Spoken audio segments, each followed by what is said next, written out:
What if I were to suggest that you play a key role in the awakening world?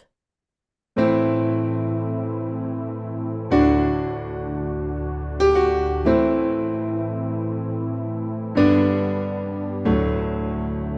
that you are watching this because you have heard the call.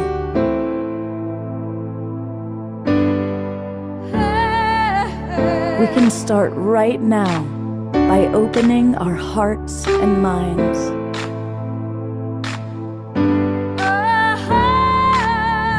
Welcome to the awakening world.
Good evening, everybody.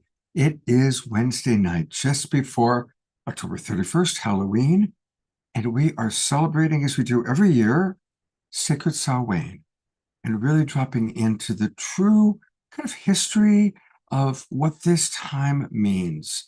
And I'm absolutely delighted to have as my co-host just an extraordinary goddess, priestess, human being, the lovely Eden Amadora. And she has brought aboard a very special friend, Elizabeth Seraphine. And we'll hear the whole story a little bit later. They were just together in Egypt. And as always, we have our beloved friend, Omar Shar, our house musical artist. That's not Omar Shar. That's Karen. But we're glad that you're with us as well, Karen. We've got Omar Shar with us as well. We're going to have a powerful evening of really dropping deep into learning all about how to use this time when the veils are thin. But as always, we're going to start the show with a musical offering from Omar Shar. Yes, welcome everybody watching on Facebook and YouTube and our streaming partners, and happy birthday, Karen. I saw that. Lovely to have you, and I think that's why you got brought up there by Scott. It just happens to happen that way. So this is a very precious time of year, and I really feel it, and I'm so grateful that we're here tonight. And we're going to do something.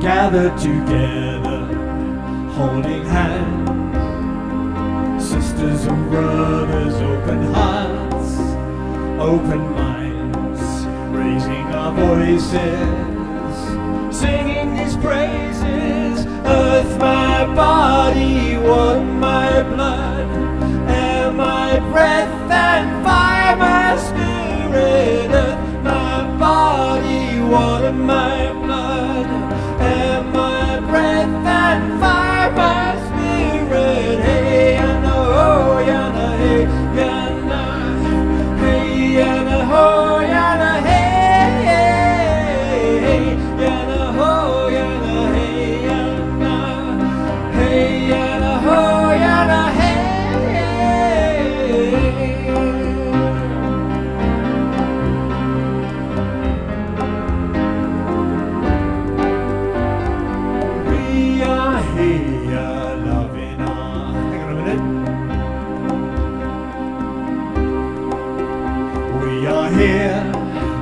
loving our mother, we are willing to love each other, open hearts and open minds. We raise our voices and sing these praises. Earth, my body, water, my blood, air, my breath, and fire, my spirit. Earth, my body, water, my blood, air, my breath, and fire, my spirit. Hey, yana, ho, yana, hey, yana, hey, yana, ho, yana, hey, hey, hey, yana, ho, yana, hey, yana, hey, yana, ho, yana, hey, hey.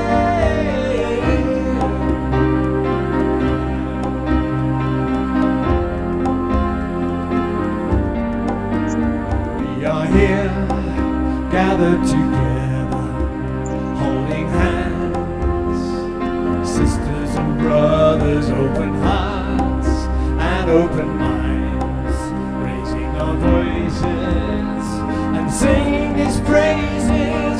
Earth, my body, water, my blood, air, my breath, and fire, my spirit. Earth, my body, water, my blood, air, my breath, and fire, my spirit. Earth, my body, water, my blood, air, my breath, and fire, my spirit. Earth, my body, water, my blood, air, my breath, and fire, my spirit. Hey, yana, ho, yana, hey, yana, hey, yana, ho, yana, hey, hey, hey, yana, ho, yana, hey, yana, hey, yana, ho, yana, hey, hey.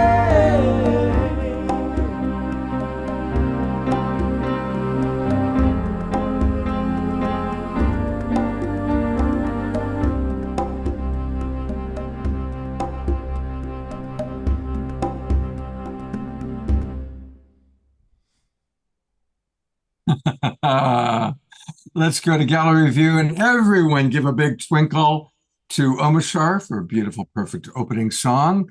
And all of our dancers, I love seeing more and more people dancing and moving for every show. That's pretty wonderful. Isn't it? It's great, isn't it? And it all started with Eleanor Joy and Jeffrey and Adora. I want I know they were all rocking to Cornflower. That was just a moment in itself. Absolutely. So, Omashar will be back with two more songs tonight, which I'm very grateful for. And I'm going to go right into introducing Eden Amadora. I'm so grateful every time I get to have Eden on the show. I've gotten to know her as a friend, and she is always the same. She's always high vibe, loving. She's an extraordinary human being, and she's had an amazing life. And she also has really studied deeply the way of the priestess and is truly an urban version of the priestess and really understanding what it's like in our current 3D world and how to raise our vibration and raise our consciousness. And she always does everything with love. So thank you for agreeing to host, really, tonight's special Sacred Samhain evening. Thank you so much, Scott. Wow, everybody. It's so good to be back with you all. I know I saw some of you earlier today. It's such a joy to come together in sacred ceremony and open-hearted spaces and places where we can really share together and be witnessed. And I'm excited to share more about Samhain in this time of year and to introduce you to a very special being who is here with me. So I'm going to bring in Elizabeth and then we'll speak a little bit more about Samhain together. So welcome, Elizabeth. I'm going to introduce you. I first found Elizabeth years ago through social media, through the internet, from resonance. And I know we all, as sensitives, we feel resonance. We can feel when our bodies light up, when we're like, oh, wow, something is really moving me about this being's frequency, her message, her energy. And what I could tell from what I gleaned from listening to her, reading what she wrote, was this is a being who has studied very, very deeply the mystical arts, from martial arts, ceremonial arts, shamanic arts, to priestess practices and initiations. She has been highly initiated in many different mystery schools. And I am going to read a little bit of her official little short bio so that we can really honor that. Elizabeth Wilcox Seraphine is a mystic trailblazer, the creator of the Priestess Path lineages of light. She has initiated tens of thousands of women worldwide. Over half her life, she's trained with masters and grandmasters, formally apprenticing lineages of sacred wisdom. She has 5 black belts. Not only is she a spiritual bad beep, she is a physical force to be reckoned with. So this is pretty awesome too. She has co-owned 5 martial art and Qigong schools and became the first female master instructor in her martial art organization. She has helped pioneer the return of the role of the Western priestess, like Scott said, the urban priestess, the modern day priestess, the priestess that is needed now in this world. She continues to train initiates in the sacred arts, and you can find her on elizabethseraphine.com for more. I know we have a lot of our partners streaming live here, so just to repeat, that is elizabethseraphine.com. And wonderful to be here with you. I think it's worthwhile to share the incredible synchronicity of our coming together just weeks ago, surprisingly as well, after Scott asked us to do a show on the Awakening World, this very show, and I was a delighted yes. I was in Egypt, across the world, and on the first night we were there, Elizabeth walks in to the very tiny group that I was on tour with without knowing she was going to be a part of it. So what a magical divine destiny date. So good to have you here tonight, Elizabeth. Thank you, Eden. And what beautiful, magical synchronicity has brought us here today. And I really love when, we can experience and understand the language of the magical world that we really live in. And that's really what the priestess path is about. It's stepping into that magical world and knowing that we have that birthright to step into our higher self. And when we do, magic begins to occur. And I had actually had a lot of resistance about going to Egypt. And then I missed my flight. I missed my international flight. And it was just like chaos even getting there.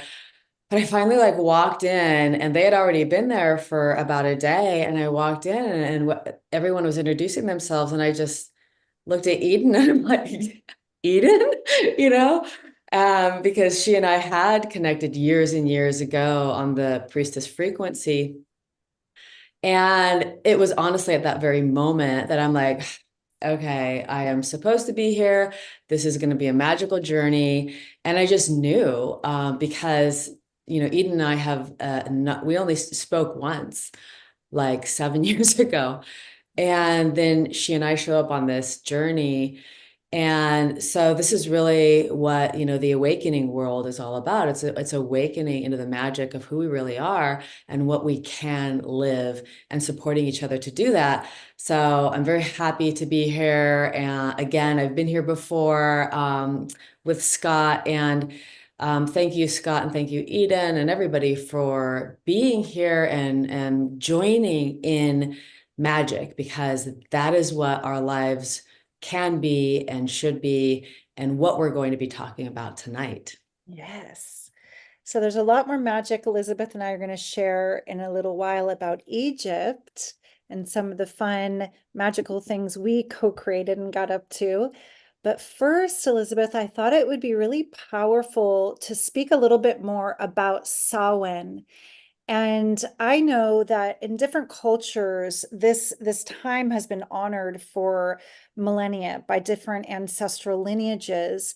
Samhain is only the Celtic or Irish name for this time that is meaning summer's end. It's a fire ritual. It's a fire ceremony. That's why I have this fiery background. And it is a time of honoring the veils are thin and those who've passed before. And it is a time of lighting these bonfires and lifting our spirits in celebration for the darker half of the year, the darker turning of the wheel. And I thought it would be sweet and kind of cute, like I do in my spiritual masterclass, just to show them the turn of the wheel. Because, we've lost a lot of these traditions. We've lost a lot of connection with earth and sun and the harvest season in our modern world. So we are sitting right here in the turn of the wheel. This is Samhain. You can see the pumpkin and the cauldron. We were at fall equinox on September 21st. And that's called Mabon in the Celtic turn of the wheel. And Samhain is the exact midpoint between fall equinox and winter solstice. And that's Yule here, the longest, darkest night of the year. So Samhain is traditionally a time when the ancestors would leave offerings. They would leave offerings to the spirits because they knew the veils are thin. They knew that to make it through the long, dark winter, they need to be well, they need to be healthy, they need to have good fortune. And life was tougher back then. This was a time that there were sacrifices of animals. They slaughtered the animals and they cured the meat, and they knew the fields would go fallow in the northern hemisphere. So it's honoring the greater cycles of life and death. And I'd love to bring Elizabeth back in again and just talk a little bit more about why we honor the ancestors and how important that is. I know this is a big piece of your work. Yeah, I work a lot with the ancestors. In my traditions, I was taught to always honor the ancestors of the land that we're on whenever we show up there and before we do any kind of ceremony or ritual. So that's a piece that I always bring. So before any kind of ceremony, I give thanks to the ancestors that are still here, because some of the ancestors that lived on Earth love it so much that they're still here.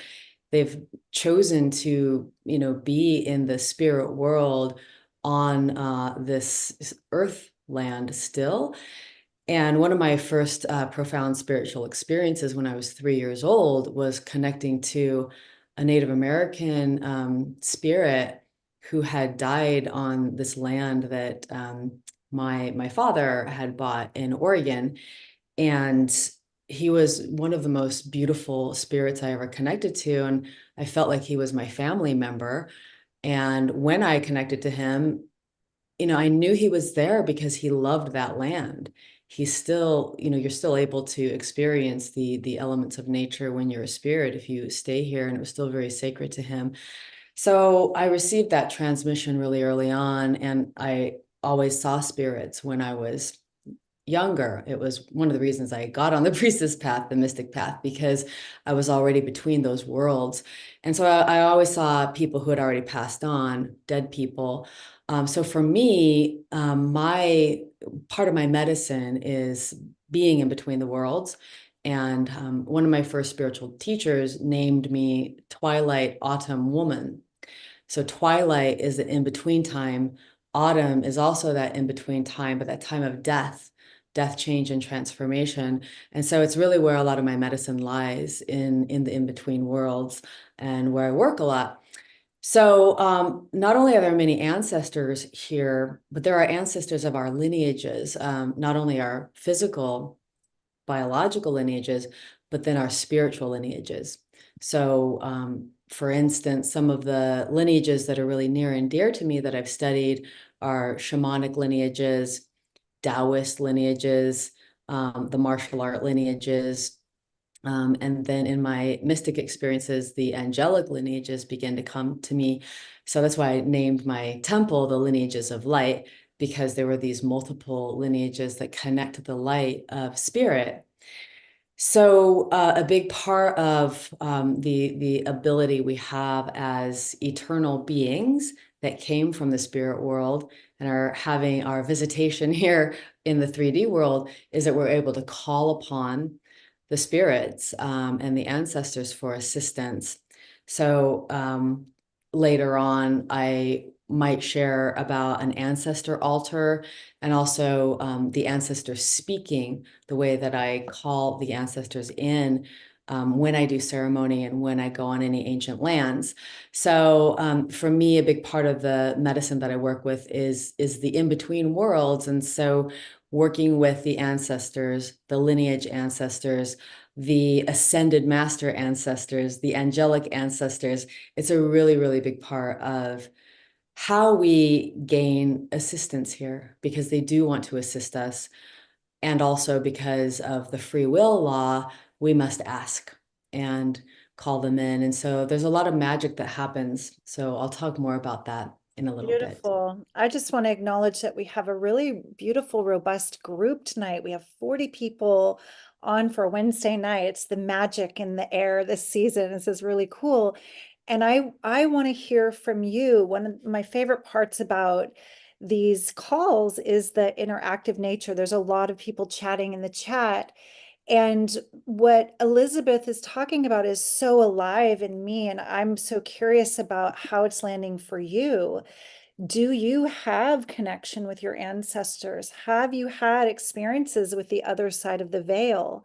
I know that often we fear the unknown, we fear the unseen, we fear ghosts, traditionally, because we're bombarded with all these Hollywood movies about how scary and dark and macabre all that is, and especially this time of year with all the spooky Halloween stuff.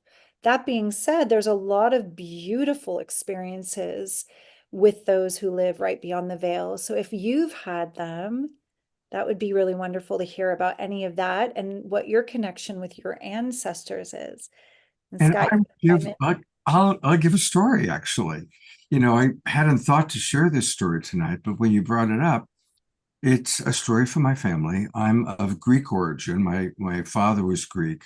My mother was all American. She was English, Scottish, Irish. But about this happened long before I was born. My family, the Greek family, all came over, all started when Papu, who would have been my great grandfather, came over from Greece.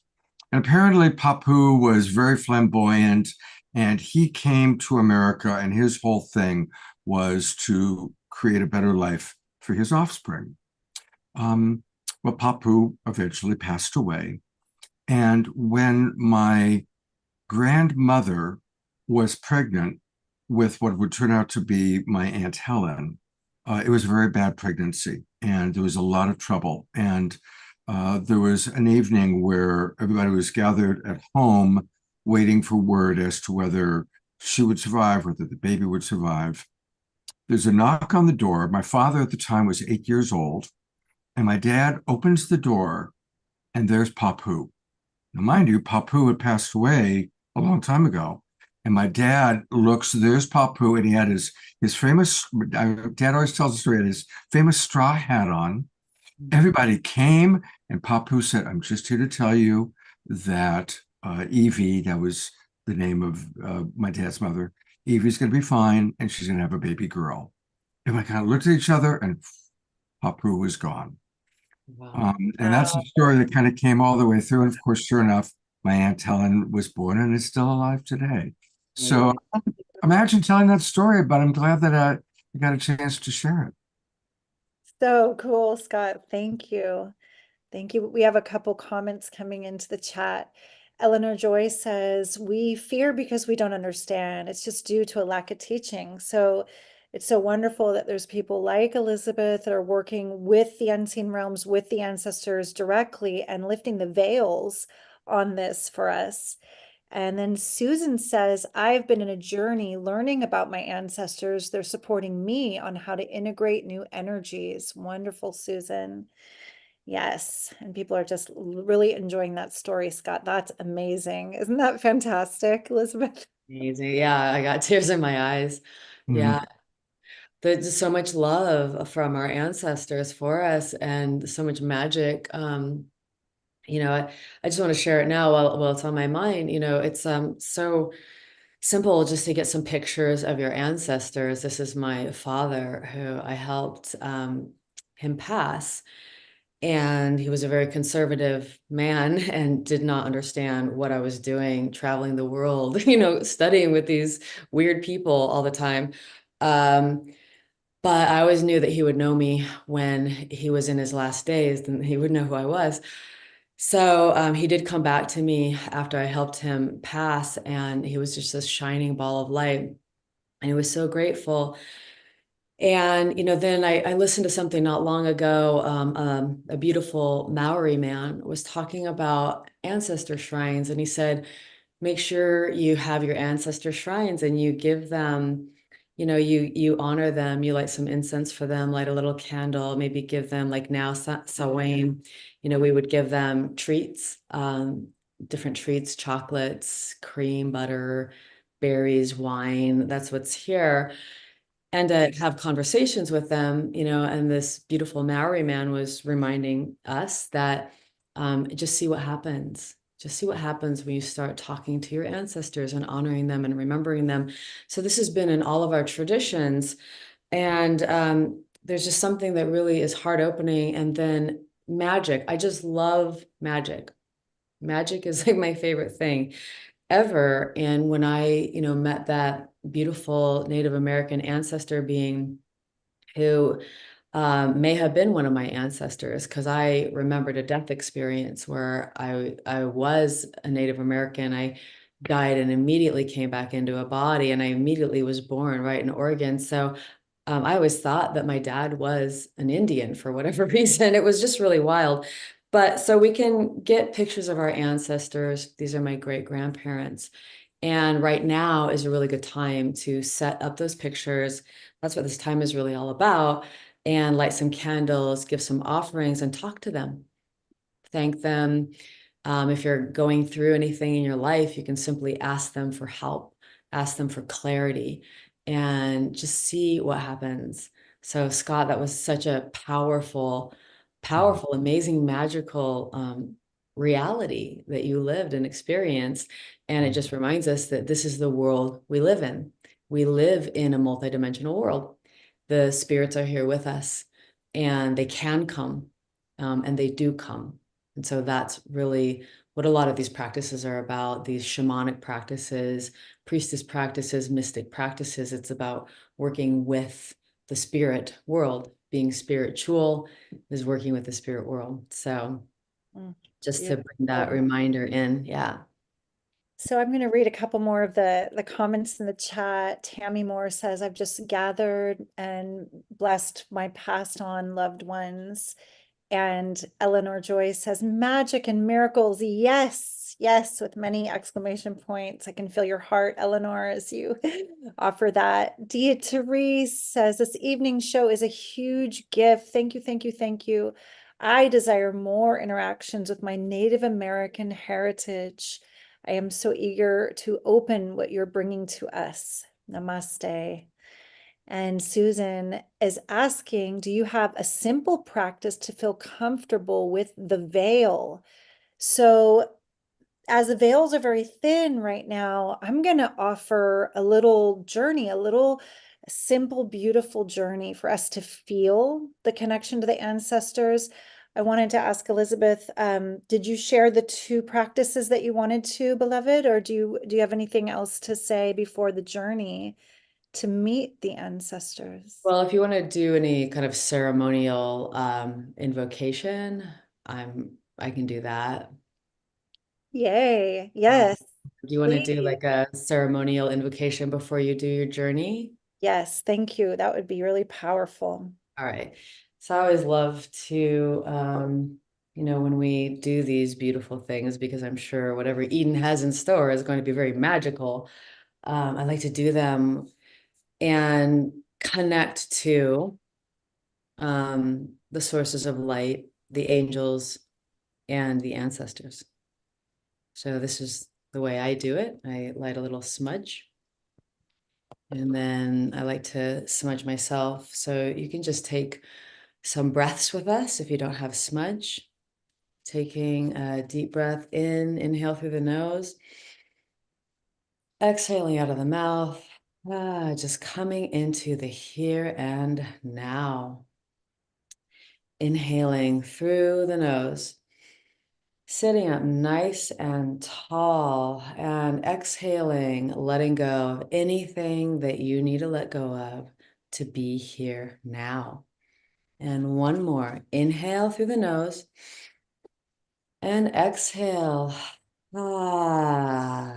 Just coming into your beautiful body, feeling your beautiful, strong spine, relaxing your face, relaxing your heart, being open to receive. I'm just going to offer this invocation. Great Spirit, God, divine light, infinite intelligence, we call to you. We ask that your light rain down upon us, in us, and through us, blessing every aspect of our life, body, mind, and affairs. Great Goddess, divine feminine, sacred feminine, you of many names, we call to you.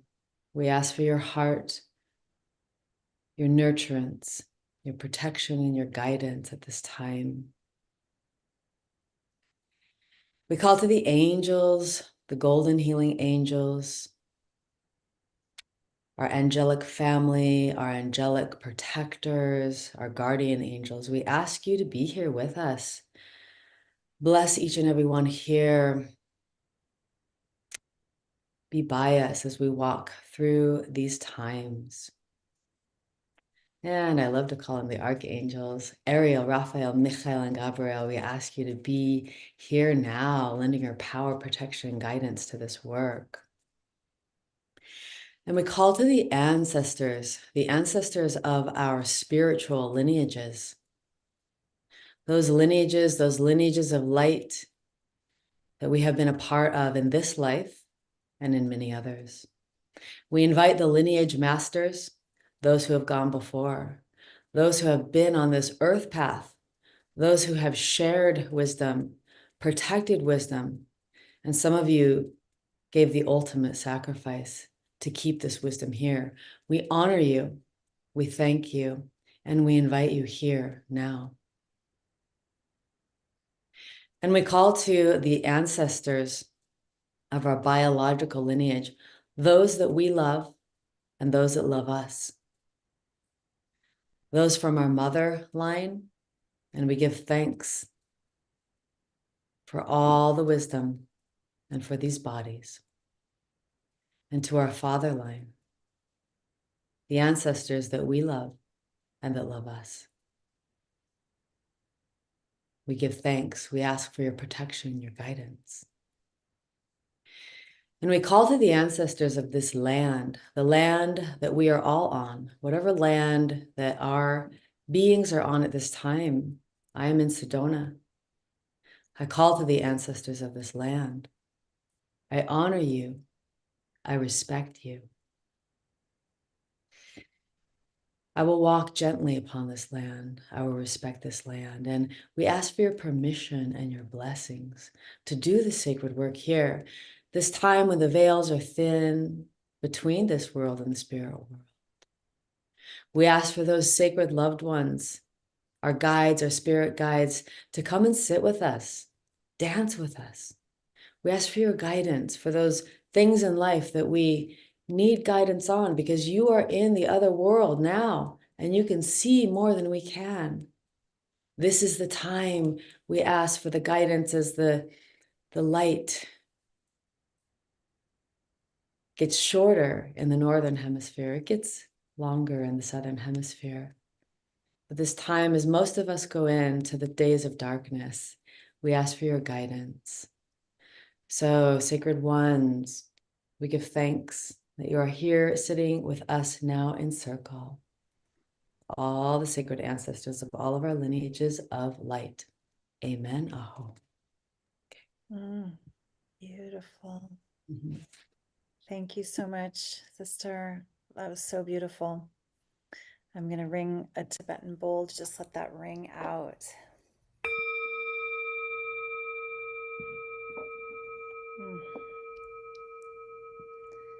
So as Elizabeth has taken us so deep into this honoring energy, let's close our eyes together. And I like to invite that we bring a hand of light over our heart chakra right in the center. Breathing deep into the space behind the hand of light. You can give it a little light pressure, a little spiral. Leaning a little bit more into our back bodies, bringing the crown a little bit further back, giving our minds to our hearts, and perhaps bringing another hand of light to the lower belly, the Dantian, just feeling this rootedness. Let's take 3 deep breaths, and as you exhale, softening anything that you're still holding on to so you can be fully present here. Deep, deep breath. A little bit of sound, relaxing into this present moment, this expansiveness. Again, a deep sigh. And a final sigh, releasing any tension, especially at the root, feeling how safe you are in this moment, how held we are right here. Deep sigh.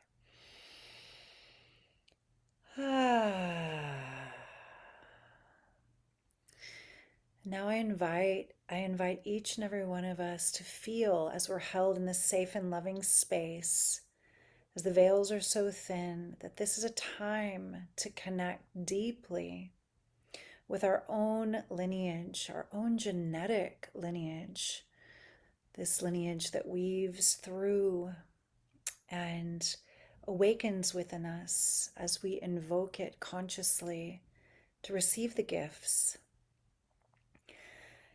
As you lean back into your back body, feel into the left side of you, behind you. And on a soul level, whether they are still living or have passed, feel into your mother. On a soul level, this connection that is safe and protected and benevolent, no matter what happened or happens. On a personality level, this is a wonderful gifting on a soul level. Feeling her standing behind you and a little bit above on the left. And then presencing to your right, your father. And in that same soulful space, that this time is a safe and sacred space for the higher octave of consciousness to come through in a benevolent, blessing way. And as your mother and father stand behind you, feel them having your back on a spirit level. Feel the gift of life that they brought you into. And then behind them, to both of their left sides, place their mothers a little bit above and behind your grandmothers, and feel them in their highest octave of soul medicine, what they are bringing to this lineage. And then to your parents' right, their fathers, behind and slightly above. And once again, in this safe and sacred space, the grandfathers bring in the codes that are of the highest octave for you. Deep breath, and as you continue to view behind the grandparents and slightly above, seeing their mothers to the left, their fathers to the right, that larger set of great grandparents, and feeling them on a soul level. And then again behind the great grandparents, rippling back and spreading out and up like this descending beautiful fractal that they, as they go higher and higher, they spread out further and further into the thousands of ancestors. And as you hold yourself here, as the result of their choices, they're coming together, feeling on your in-breath this receptivity to their gifts, their codes, their keys, that which they have come to bring you from beyond the veil, and perhaps that which you already know they have brought you through the lineage.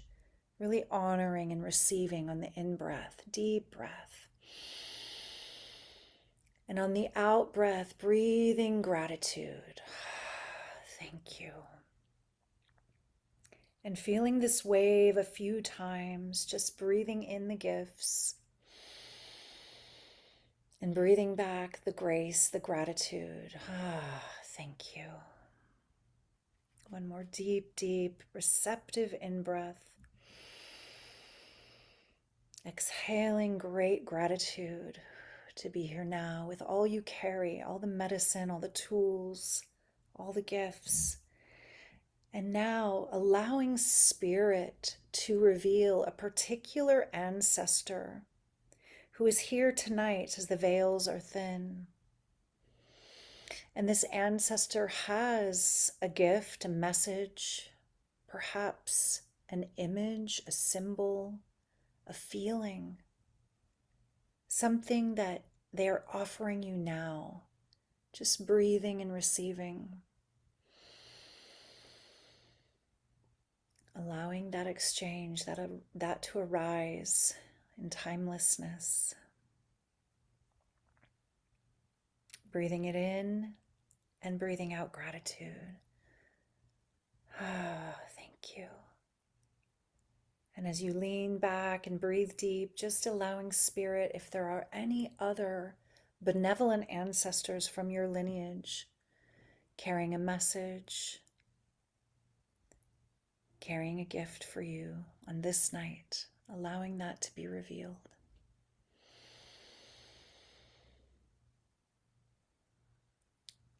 Opening to receive, softening, and breathing back gratitude. Thank you. Taking all the time you need in timelessness to slowly complete this exchange with the ancestors, perhaps offering them etherically a bow, a mudra of namaste on the etheric, and then very gently, very slowly letting them dissolve back into light, knowing they are close and can be called upon again and again. Just as Elizabeth has spoken, when we ask, we shall receive. Coming back to your own precious heart, releasing the grandparents, the parents, back to your own center, giving your heart a little energy.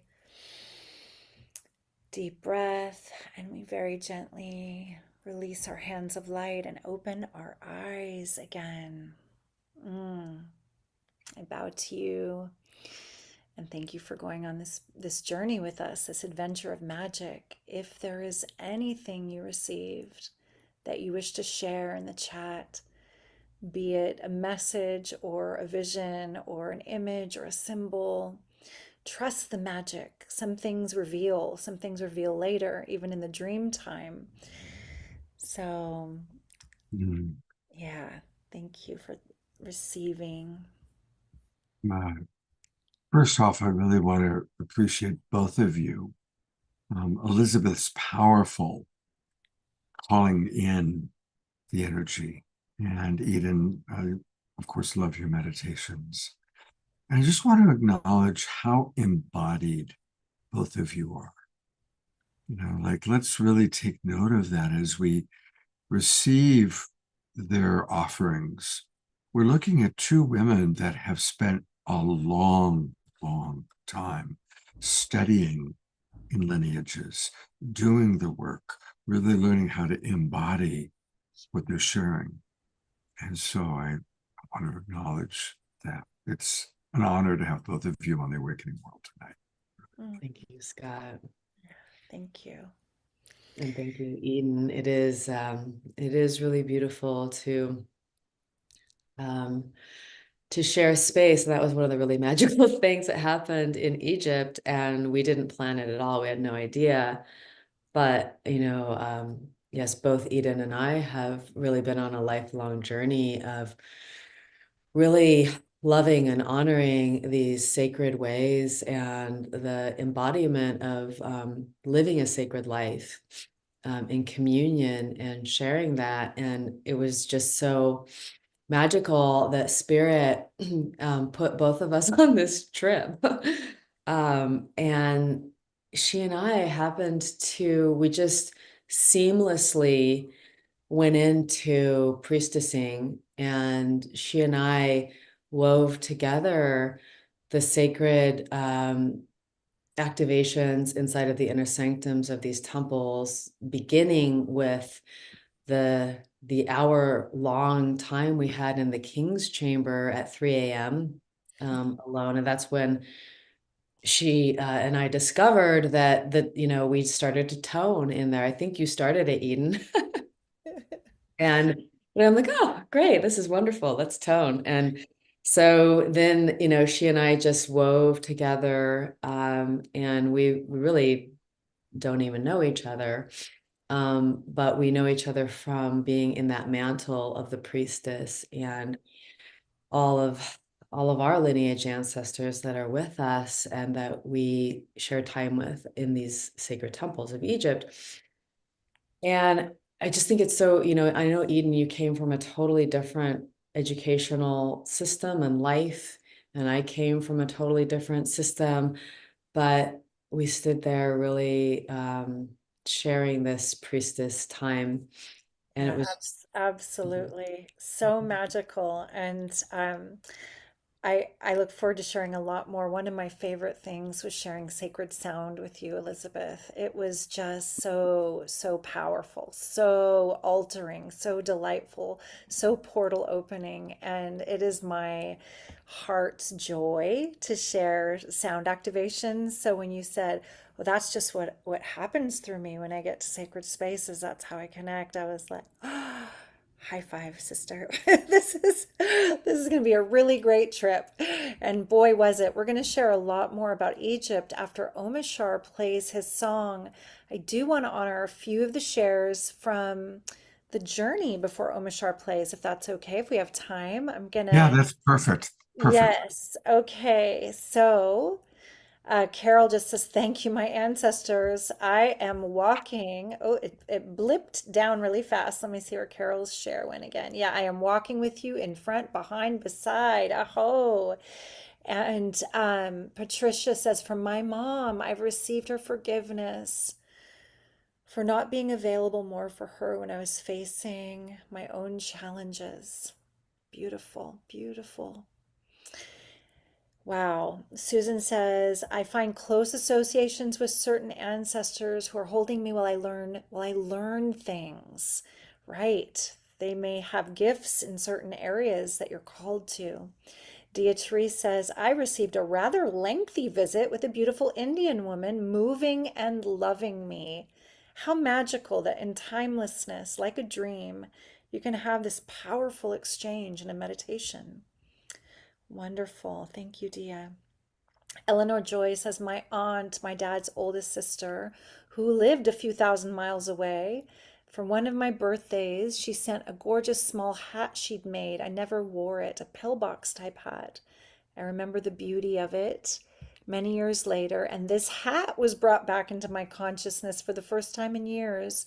The message of the symbol, a crowning glory for me, whatever that means. It's just great to know she's in my field. How special! How wonderful. The symbolic universe speaks to us in the dream time and meditations. It is so powerful. Susan said, my thousands of ancestors gave me a golden glowing sphere. Trust, love, and interdimensionality. Wow.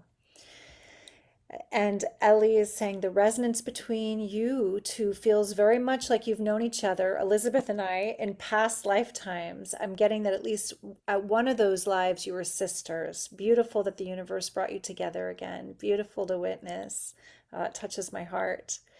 Sylvia says, my great grandmother, Emma Krause, appreciates my spiritual activism and the origami star I folded in honor of our ancestry.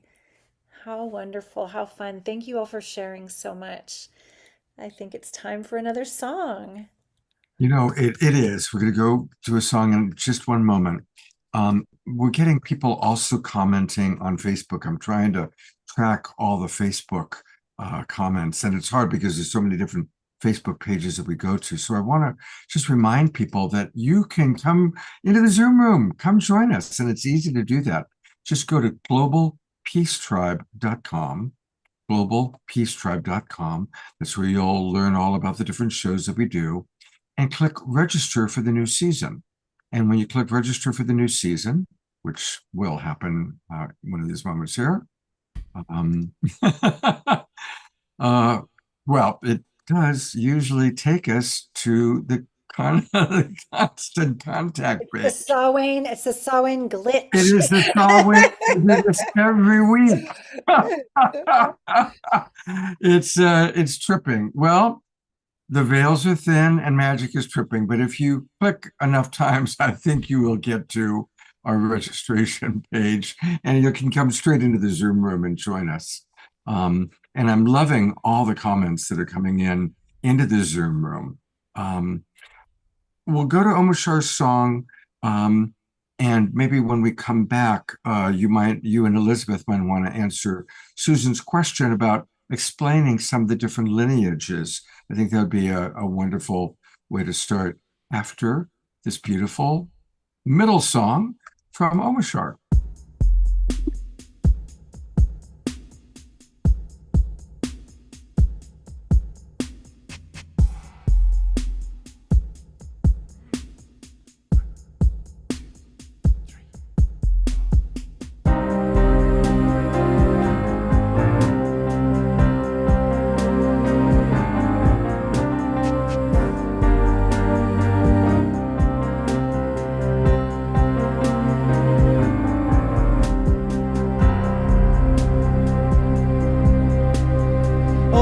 Relations, I am one with you. In all that you teach me, I give thanks to you. With my heart I listen as I pray. I know you are with me, guiding my way.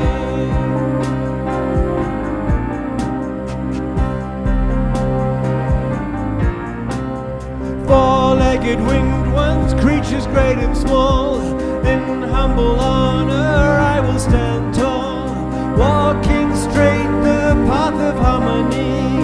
All my relations can walk with me. You who've passed over, reach back through the veil. We're thinking of you, though you've set sail. Heaven and earth are one reality. Know that we love you, we love that you're free.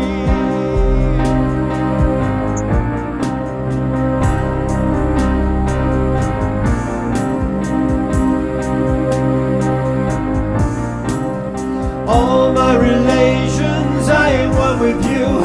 In all that you teach me, I give thanks to you. With my heart I listen as I pray. I know you are with me, guiding my way. Four-legged winged ones, creatures great and small, in humble honor I will stand tall, walking straight the path of harmony. All my relations can walk with me.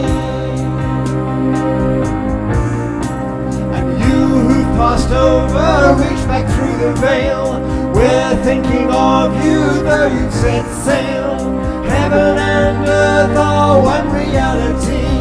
Know that that we love you, we love that you're free.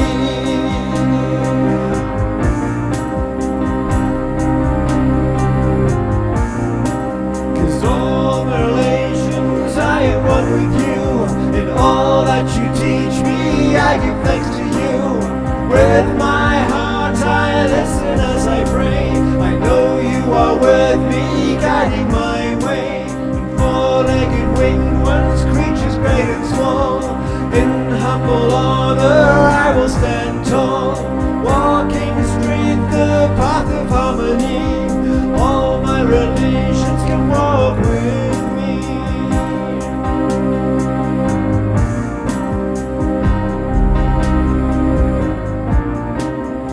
All who've passed over, reach back through the veil. We're thinking of you, though you've set sail. Heaven and earth are one reality. So know that we love you, we love that you are free.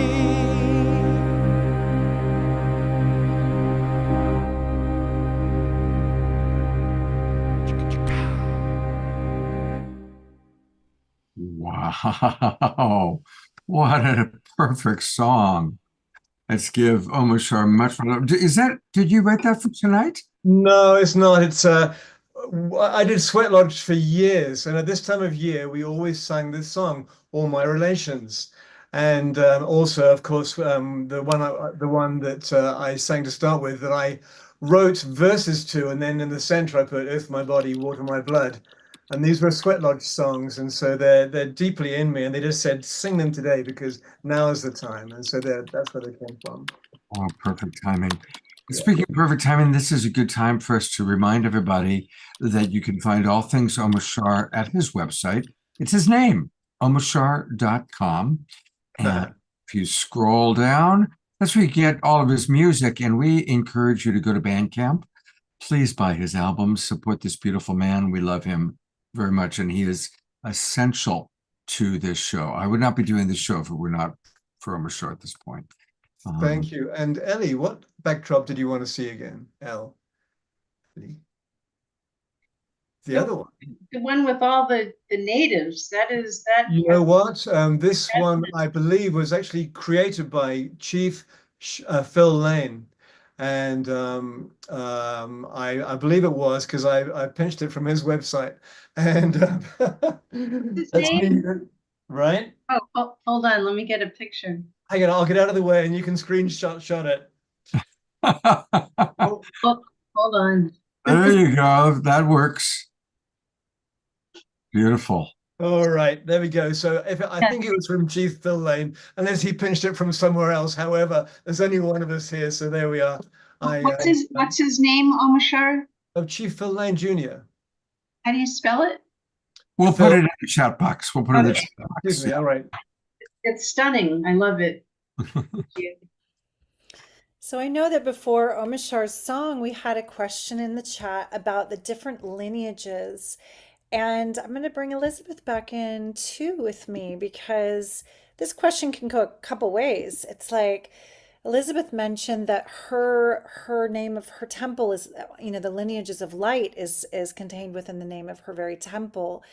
And there are probably countless lineages of light throughout time and space and, in the cosmos and the bigger cosmology. And there are priestess lineages that I believe you might be referring to, Susan, about different ways of walking the path of priestess. And a lot of the lineages echo through time. They are taught from master to initiate. And some lineages go so far as to ordain you as a priestess before you are then able to teach other priestesses that lineage. So maybe Elizabeth and I can just talk a moment about our priestess lineages in this lifetime.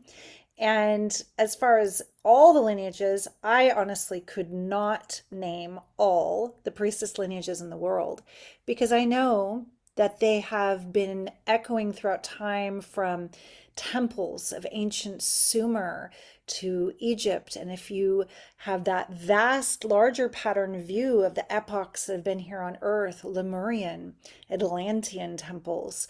And, you know, we're going forwards and backwards in time. There are temples in ancient Greece, and there are temples in Malta. There are temples all over the world that are goddess temples that probably had their unique teachings and lineages. And just as the goddess is she of many, many innumerable names and faces, I would bet that the priestess lineages are pretty high up there in number because of that reason.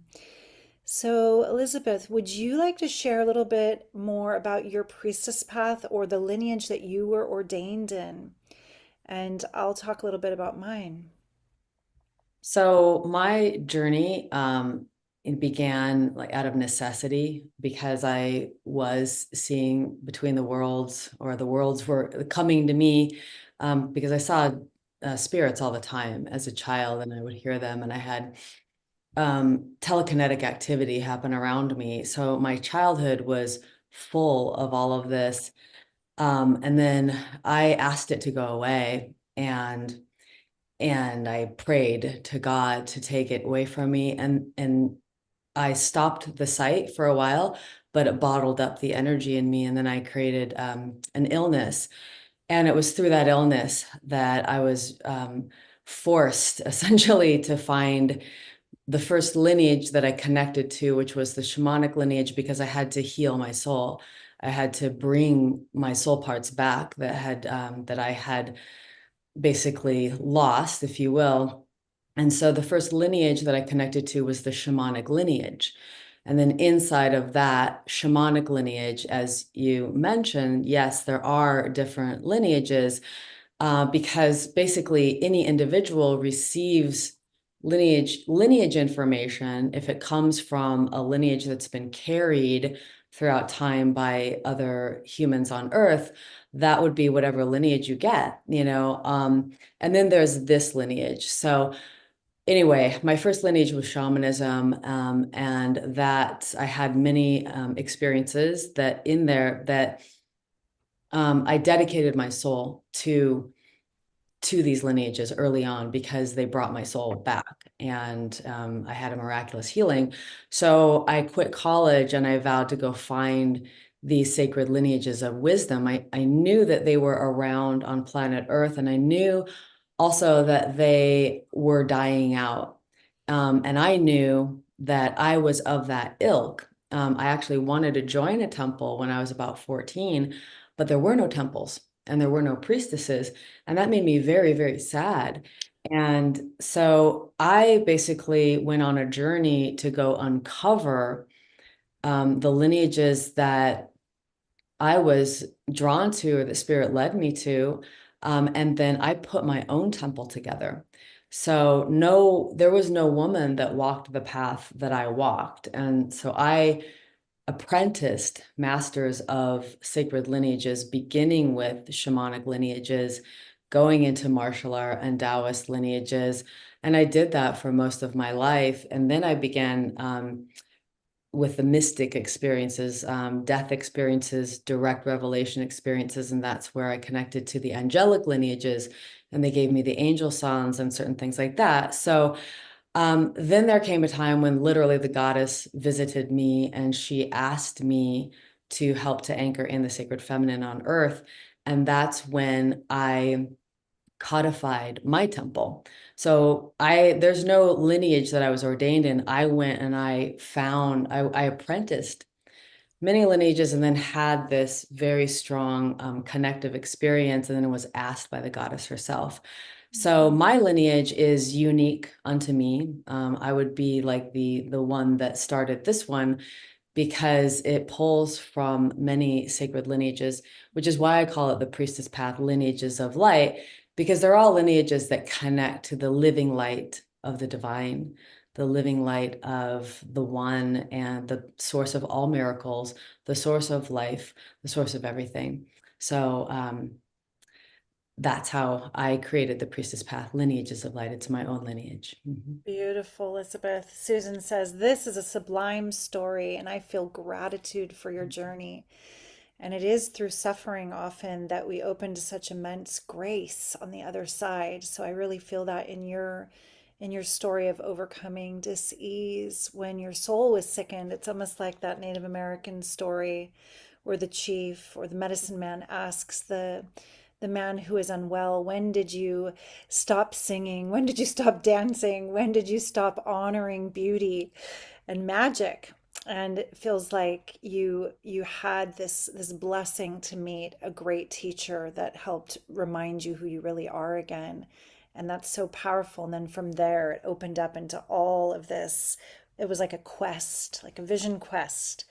So I had an interesting journey as a young one who came in super sensitive, as so many of us here are. I can tell if you're here, you are one of the sensitives. And my mom had been a great seeker of philosophy and different religions. She was a student of comparative religion.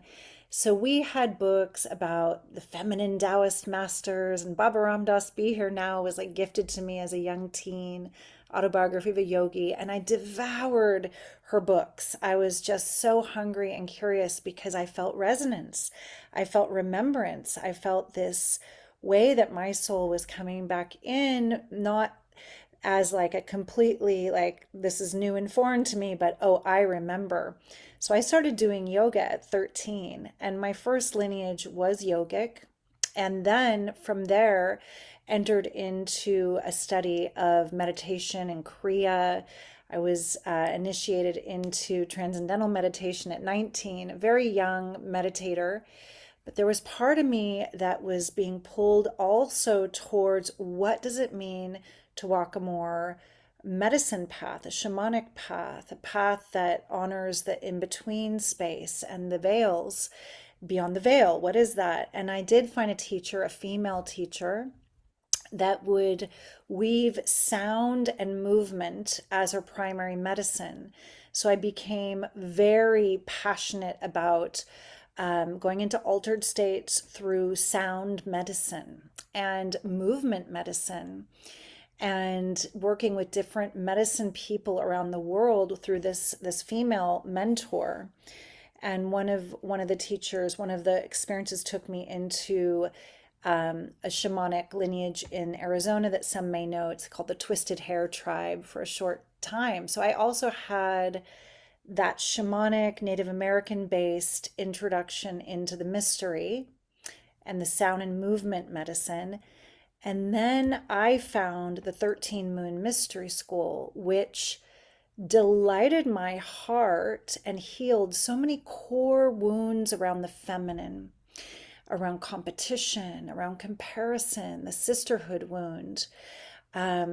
Growing up being a very sensitive, very kind of nerdy little kid, and then blossoming kind of into my embodiment at 15, and then having a certain impact on other women because of the way I look, there was a very strong sense of, am I safe? Can I be my free and sensitive and, true magical self? Or will I be castigated from the tribe? Because probably, little girls can be very mean. So to find the mystery school that was the embrace of the feminine 16 years ago healed so much of that in my heart.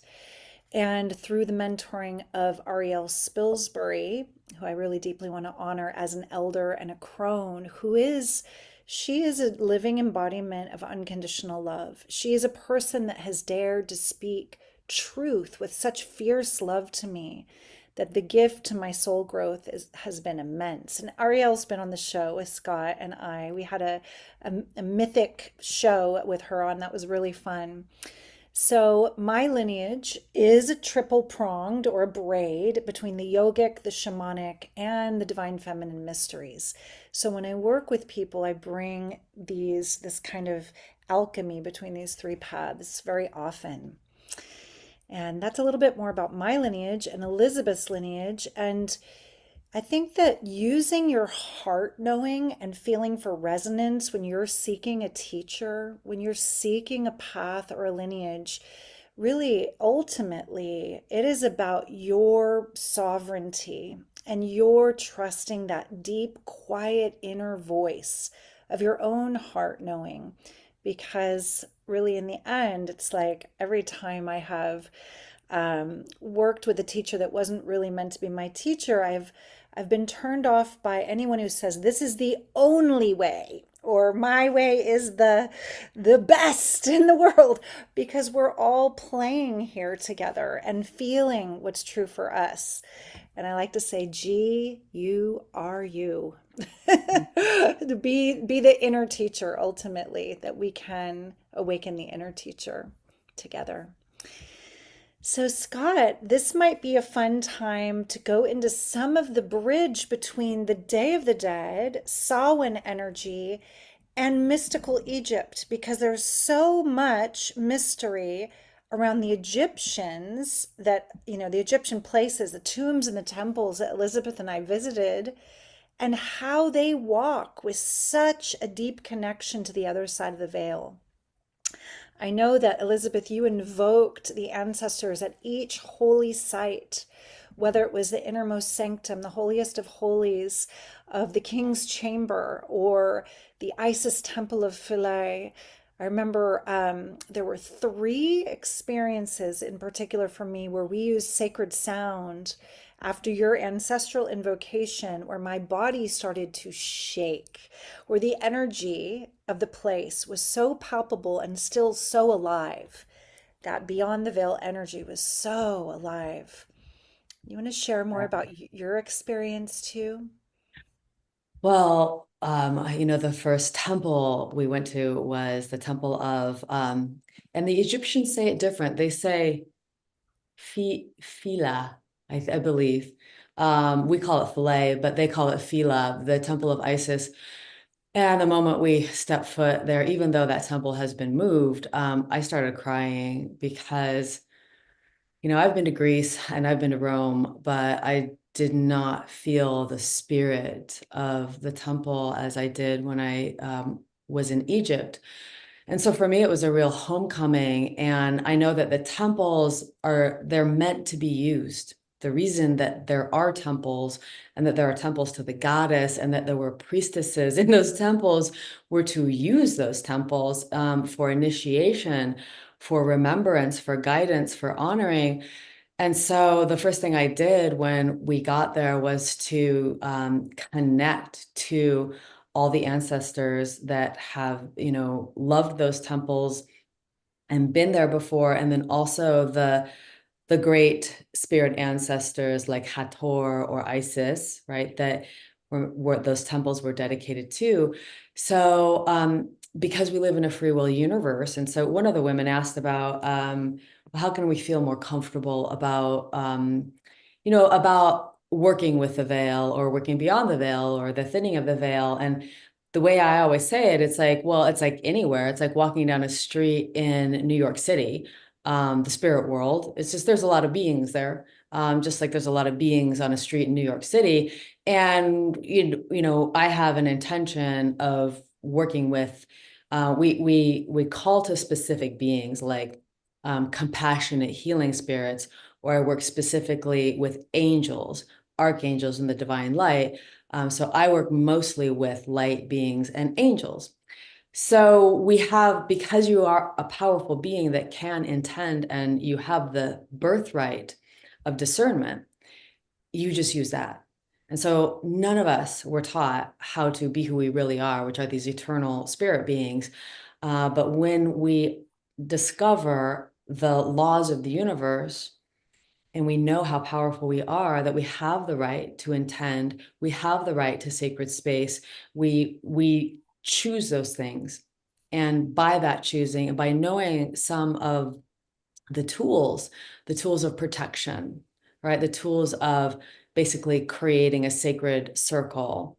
I teach banishing, I teach invocations. When we know those tools, we feel more empowered and we feel safer about dealing with the spirit world. So it is an education, like any education.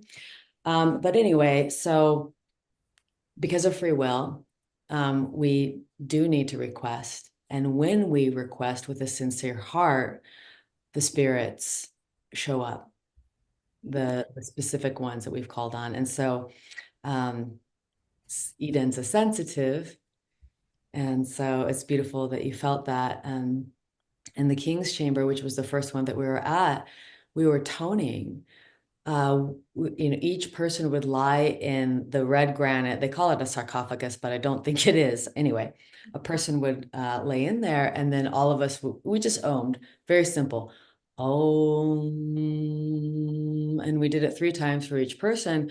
But every time we did that, I heard this man's voice, a very like empowered man, like in the back of the room. And I heard this very beautiful, feminine, almost angelic voice at the same time. And I'm like, okay, it's not Eden, and I'm like, everyone else is just like normal, normal people. They're not doing this every single time.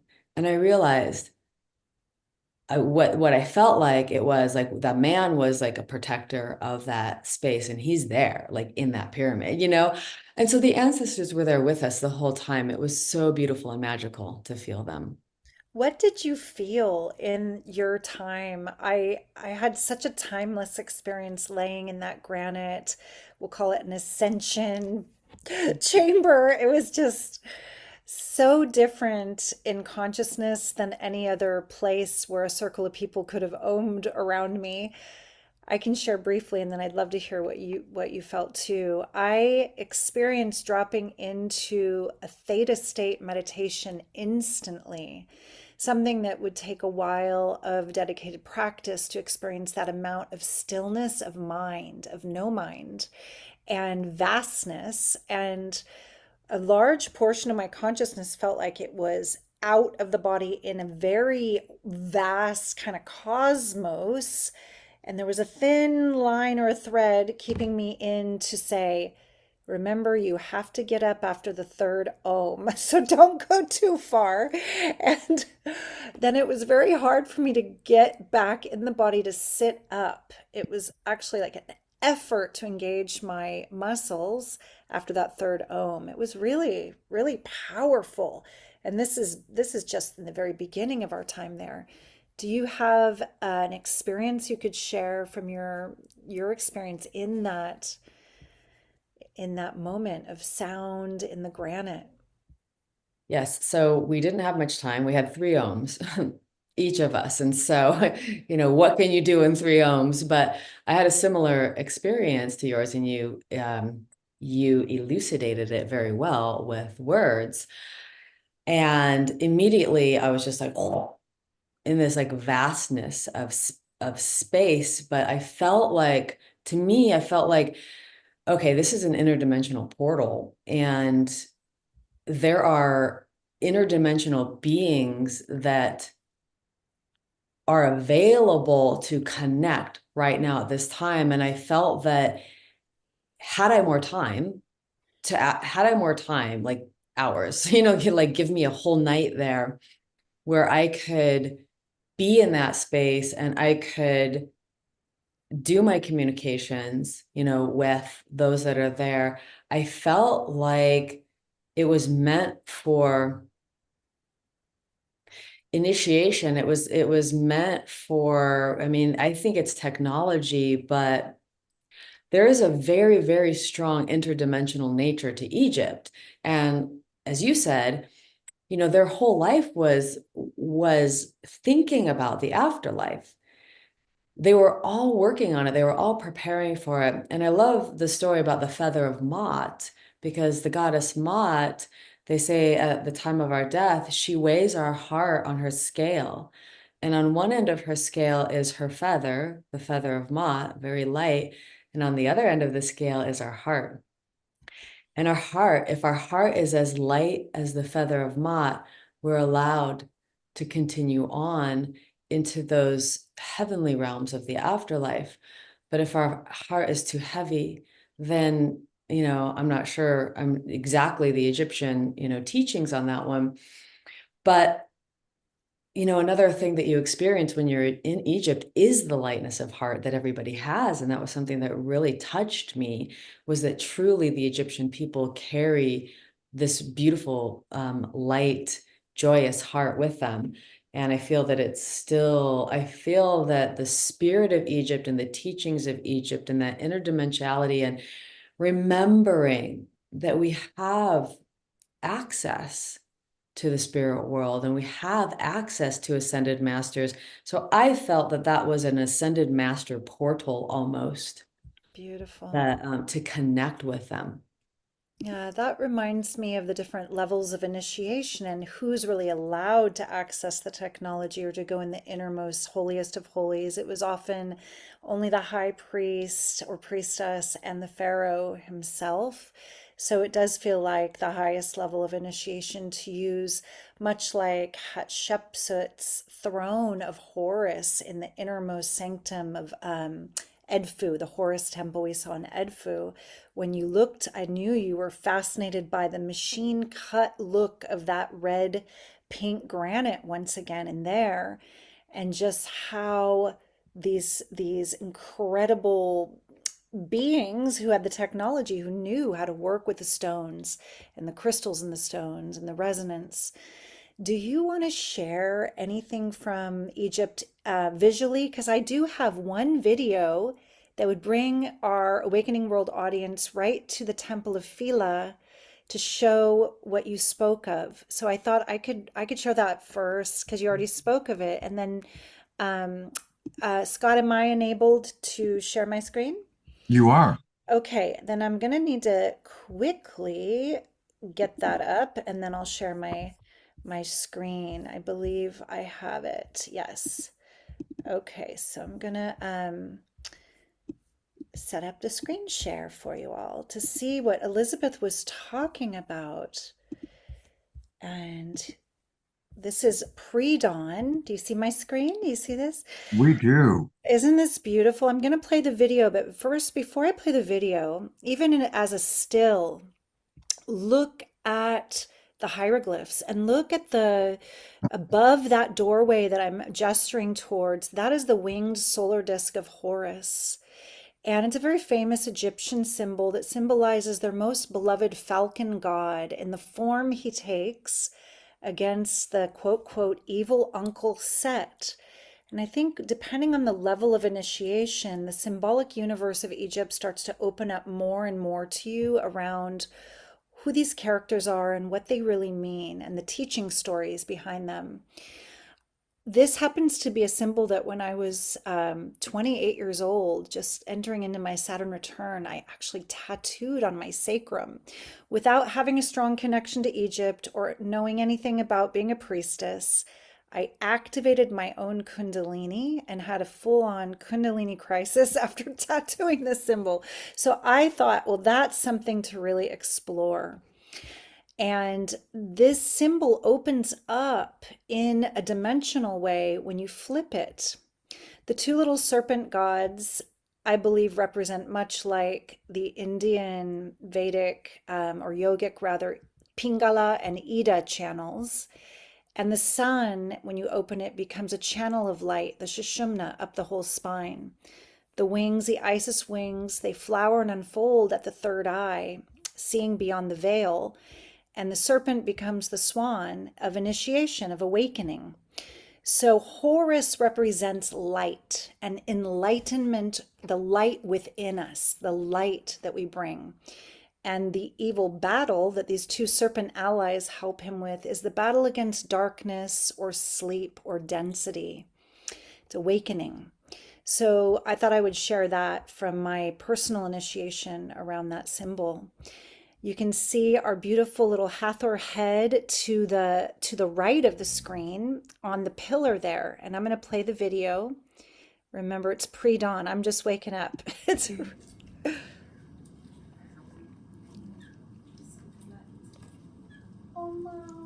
oh yeah, there's lots of temple cats. Elizabeth would feed them her beef jerky sticks. No, the ones I brought, I didn't eat one of them. I fed all the cats and dogs. Temple of Hathor in front of the temple of Isis. Just one moment. Okay. The guards often rush you through the places too.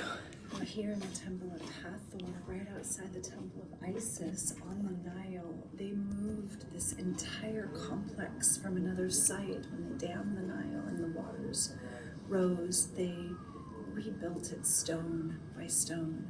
These are the original hieroglyphs. These are the original pillars. Everything was moved. You can see how beautiful the lotus shape on the top of the pillars are.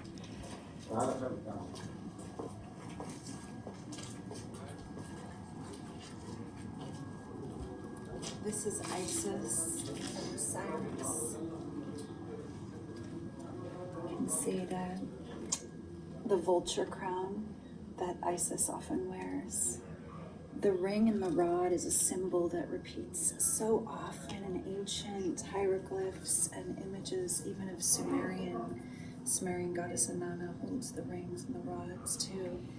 It's a mystery as to what it really means, if it is symbolizing the Alpha and the Omega, the masculine and the feminine. I'm just going to pause it here. We don't have to listen to the whole video just to feel the beauty of this. Now imagine that it's coated in a colorful plaster.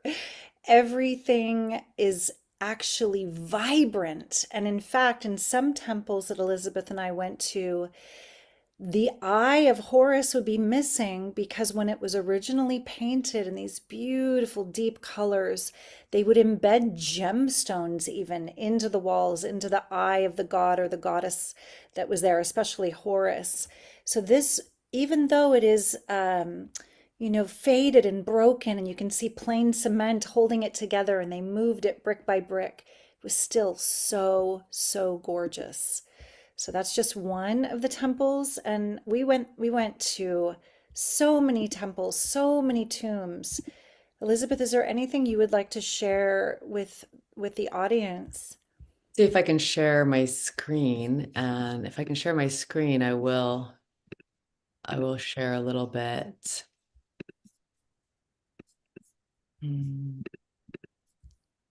Okay, so let's see. Let me see if I can do this. Where am I?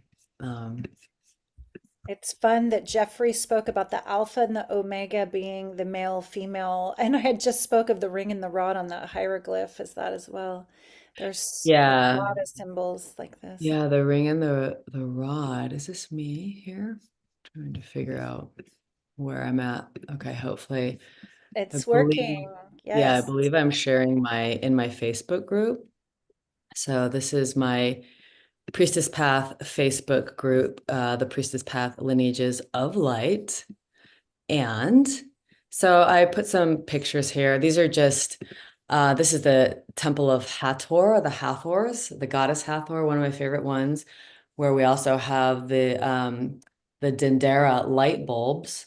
And you see all the faces of Hathor here. There I am inside of the inner sanctum. We got tours of all the inner sanctums, which was great. Here's some of our beloved friends who are on the tour with us. I mean, this is a really interesting looking, it looks like an ear, it looks like a womb, it looks like a uterus, it looks like a part of the inner brain, and it's a person. So I just did a little quick slideshow. This is Isis making love with Osiris, even when he's dead, or Ra and everything. I mean, it is amazing. You could spend a lifetime here. This is Dendera. Here's the Great Pyramid.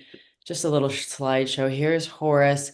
I am fascinated by the megalithic granite, diorite blocks of stone that they moved from sometimes almost 1,000 kilometers away. I'm fascinated by these giant blocks of stone because they speak back to a time when there was a highly advanced race on planet Earth. I believe we inherited these structures from them. This is the Osirion, one of my favorite structures. It's a megalithic structure, far older than all the other temples that were built. This one has the flower of life embossed on it. It's very hard to tell, but there are mysteries here that tell us about the beauty of existence. These kinds of machine cut blocks, and I was finding machine marks everywhere. Here's Sekhmet. We spent time in the inner sanctum. Oh yeah. Whew. Couple of Another sections. powerful spot Very that powerful. got She me is still on shaking. her power spot. Yeah. Yeah. They have not moved her, and she has been there for, this was a 4,000-year-old temple, they told us. Yeah. So yes, it was She's like 8 feet tall, and we went in really early, pre-dawn, and honored her. I wish that we had been told how alive she still is, how thick the energy is in that temple to prepare before entering, because it was very, very powerful, very very, very intense. powerful Sekhmet. And she was the, embodiment of justice. She was a protectress, being the lioness who protects so fiercely.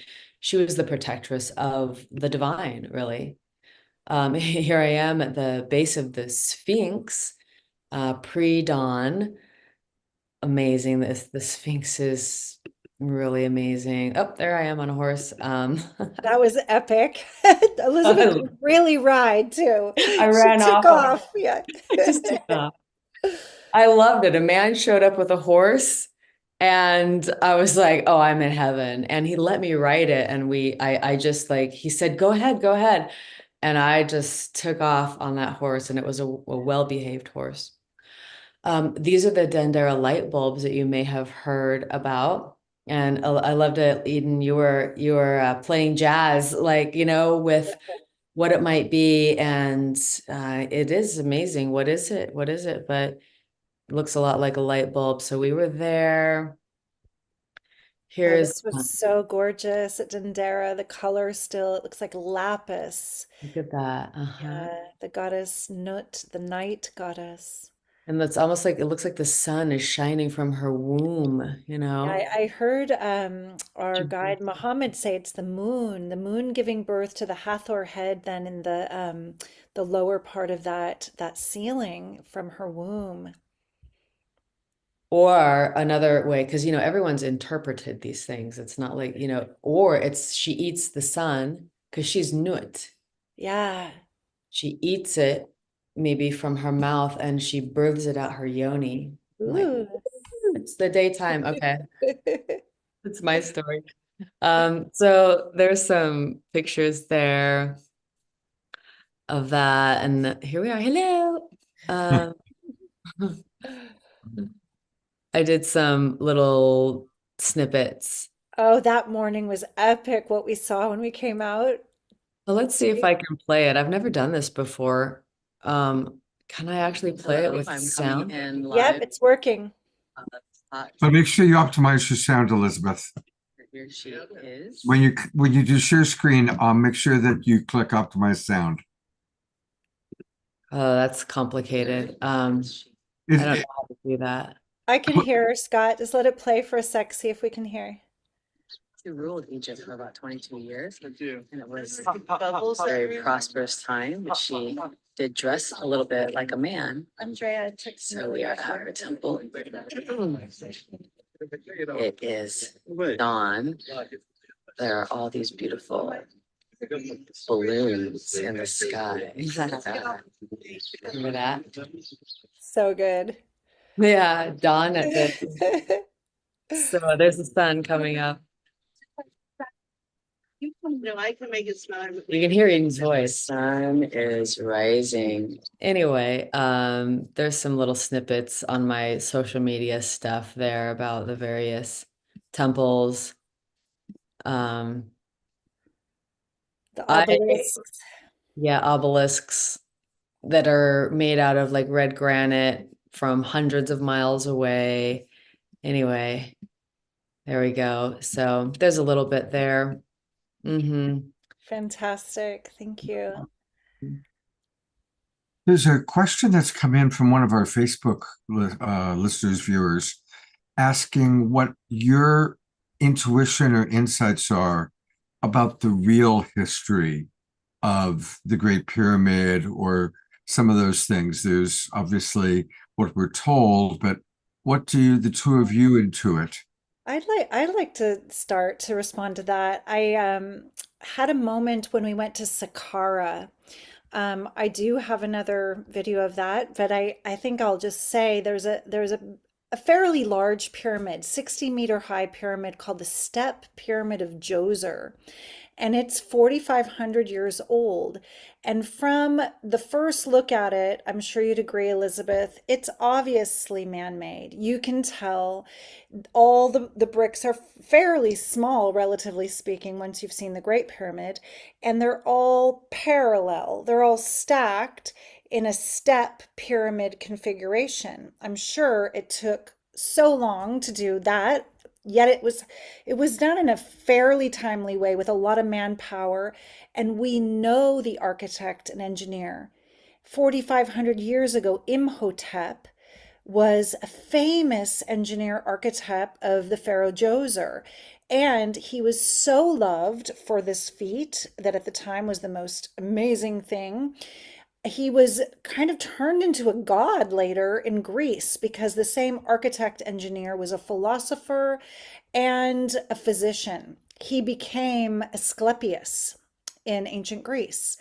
So if a human was revered that much for creating this step pyramid and knowing what he did 4,500 years ago around medicine and philosophy, when you travel to the Great Pyramid of Giza, and especially when you get next to the size of those massive stones, and especially from the inside, when you see these 30 to 100-ton granite stones that are suspended 30 meters high at an angle with no mortar, no notches, something in your mind is stretched beyond capacity, and you cannot imagine how men, even with their higher math and knowledge of the stars through what they could see on the ground, could create this amazing megalithic structure that honors Orion's belt perfectly, that its geometry echoes or speaks to the circumference of the earth and the distance from moon to earth, all in precision. And yet they say it's not as old as the step pyramid of Djoser. But then who is the architect engineer?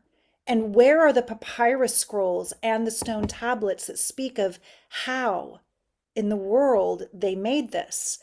We know now, and Elizabeth and I stood in between the paws of the Sphinx, that the academic community resisted for a very long time the fact that the Sphinx is pre-Diluvian because they couldn't find their usual way of dating things. They couldn't find pottery shards around it. I know John Anthony West is famous for this as even not an esteemed academic archaeologist, as an individual who questioned the narrative and then wrote many books about it. So that now has been carbon dated more than 10,000 years older than the Great Pyramid, supposedly. Did dynastic pharaohs, use the Great Pyramid and the pyramids of Giza for tombs much, much later? The narrative for me feels really off. When you sit and watch the light show there, they bring you at night to watch this light show. It's like from 1960 something. Do you remember that, Elizabeth? It was kind of cheesy. There was this show that talks about how this pharaoh, that was his tomb and he made it. And we're like, how? How in the world? Yeah, so I would say It's no not. way. Yeah, for me, I'm sure that there was an ancient builder race that is not Homo sapien sapien. We are, I believe that Earth is a place of many many races, many cultures, and I believe that we're like a Garden of Eden and a kind of a galactic melting pot of lots of beautiful life forms. And you can see evidence on planet Earth all over the place and very much in Egypt of the ancient builder race. So the Osirian, the Great Pyramid, there's a temple by the Sphinx, which is made of megalithic blocks of stone, which most people pass by on their way to the Sphinx and they don't even stop there. but there are blocks of stone as big as the room that I'm in, and the floor, and it's 4,000 years old at least, and then the floor is this gorgeous yellow, what is that? It's like the light goes through alabaster.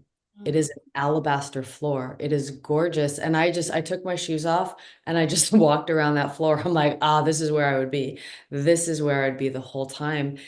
And so there is a strong theory that we inherited, whoever we are, wherever we came from. Maybe we're an experiment, you know, it's logical that we could be. I'm Rh negative, with no biological ancestry to hominids. There's no biological connection to the rhesus monkey. And then about 90% of humanity has a biological connection to the rhesus monkey. Whatever Rh negative are, we don't have that. And I feel that maybe it was the ancient builder race, or maybe it was another star people or something, seeded children, mixtures of things, mixtures of their genetics, mixtures of sometimes a hominid genetics, sometimes not. We're here. So we inherited these things. And so I feel the step pyramid of Djoser was an attempt to mimic the Great Pyramid, which we couldn't make today. There's no way. Not only would it be extremely difficult, impossible to bring those stones to one place from many miles away, but then to arrange them with such brilliant computerized mathematical precision, where we're walking inside of the pyramid in this thing that's like this, with these huge things leading to another thing. I mean, They didn't want us to film, unfortunately. I did get a little video of that. I'm descending, kind of secretly filming, and we could show it for a moment. I think that that might be have it. okay. Let me go find that while you keep talking for a second. Okay. Yeah, so they were very protective of filming inside of the Great Pyramid. I can just say it's beyond the shadow of my doubt that that was not built by Homo sapiens sapien. It was, and a lot of you here probably already know that there are, you know, the elongated skull people they are not Homo sapiens sapien. They are another being. The ones, the Paracas skulls, the ones that don't have, you know, the sagittal suture that we have, those are another race of beings. We see those people in Egypt, but I don't know if even they are the ones that built it. I have this feeling that there was this beautiful builder race. They came and they're the ones that put down this amazing structure, seeded us. I don't know if we're some spiritual or scientific experiment, but here we are. They gave us culture, they gave us agriculture, they gave us law, they gave us these beautiful teachings. And if you study the Anunnaki at all, you know, Inanna brought the MEs. They literally call them MEs, and they are like downloads of entire systems of information. So lineages, if you will. So the martial art lineages, the sacred sexual teachings and lineages, these are all the things that Inanna brought to her people. So it's quite fascinating. I truly believe that our ancestry are star people. We're mixtures of spirits. And then in this 3D world, there are many, many beings. And so I feel that in Egypt, you can see it. Let's actually show them a Serapeum of Saqqara. That megalithic structure. I found that. So I'm going to share this with you all. So Elizabeth is featured in this video too, and this is a very fascinating short video. That can make this granite wood draw a little more precise hieroglyphics. Yeah, she wasn't buying the hieroglyphs, came with the original machine cut. These are massive, massive stones. I mean, that to me looks like script on graffiti. It's the only one that has that. There's 24 others, 24 in total. 23 others do not have that scribble. You can see the precision of this giant 100-ton black granite stone. And Elizabeth was really questioning the narrative that these scratched on hieroglyphs came with the original stone. It was brought like almost 1,000 kilometers away, over 100 tons, and there's 26. 24 of them. Oh, 24? Okay. So That's the only one that has those scratch marks in it, if you will. And they're not precise, they're not straight lines. They're clearly somebody doing it afterward, because the other ones don't have it. All the other ones, they're polished to a mirror finish.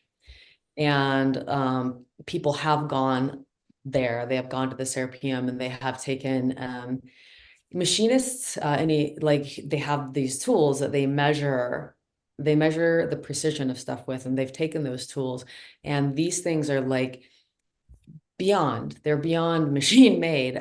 So yeah, I don't think we can do it today. We certainly can't haul. I mean, there are 100-ton blocks of stones.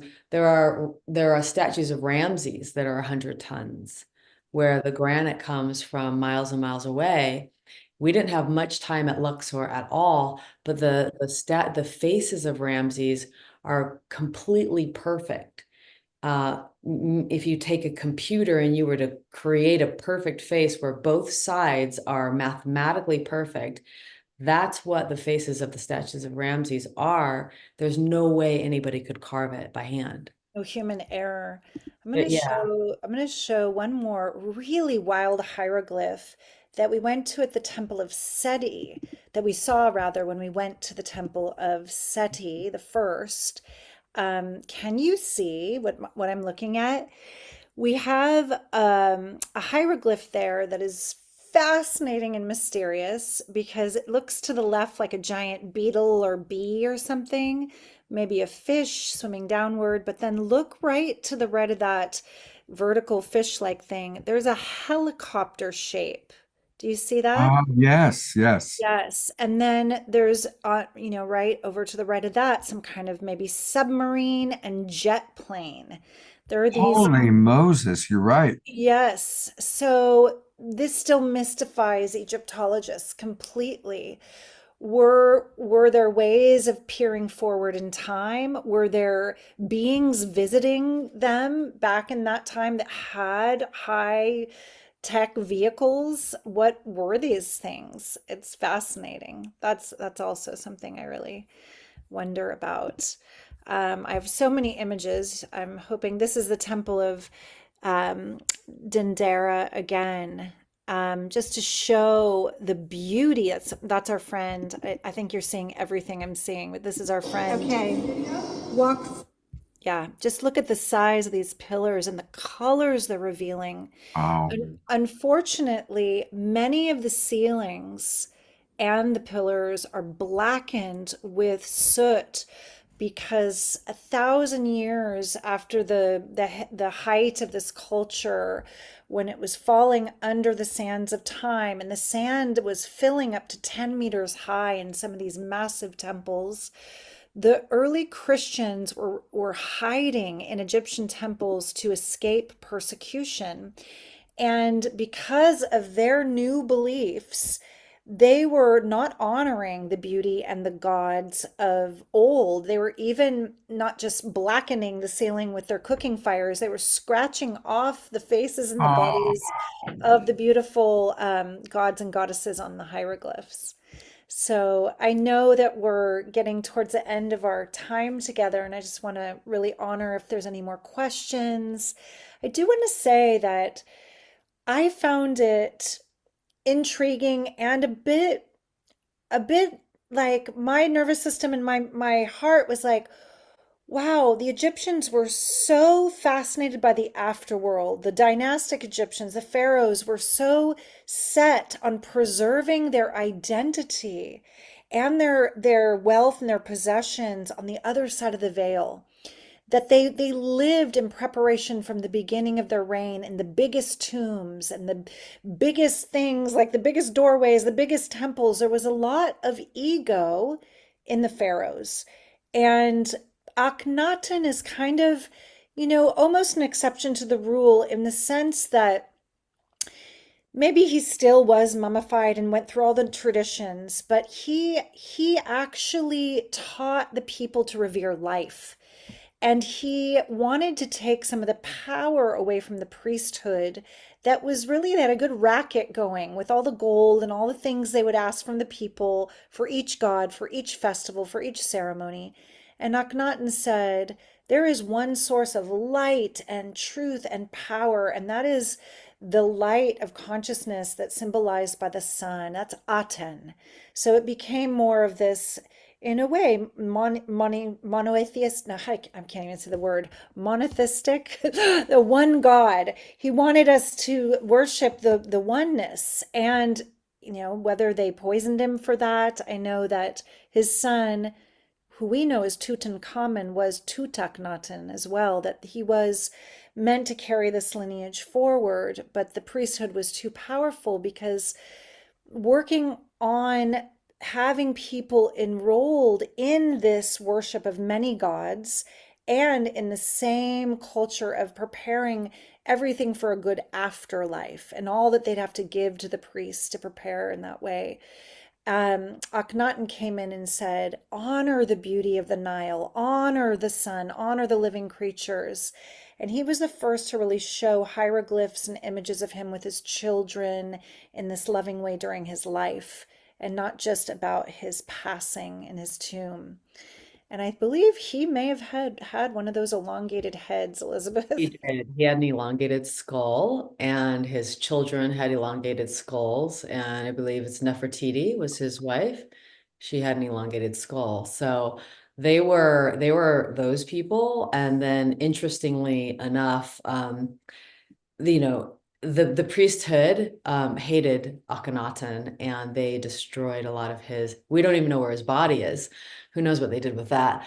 So it wasn't popular to take the religious political power away from the pharaohs.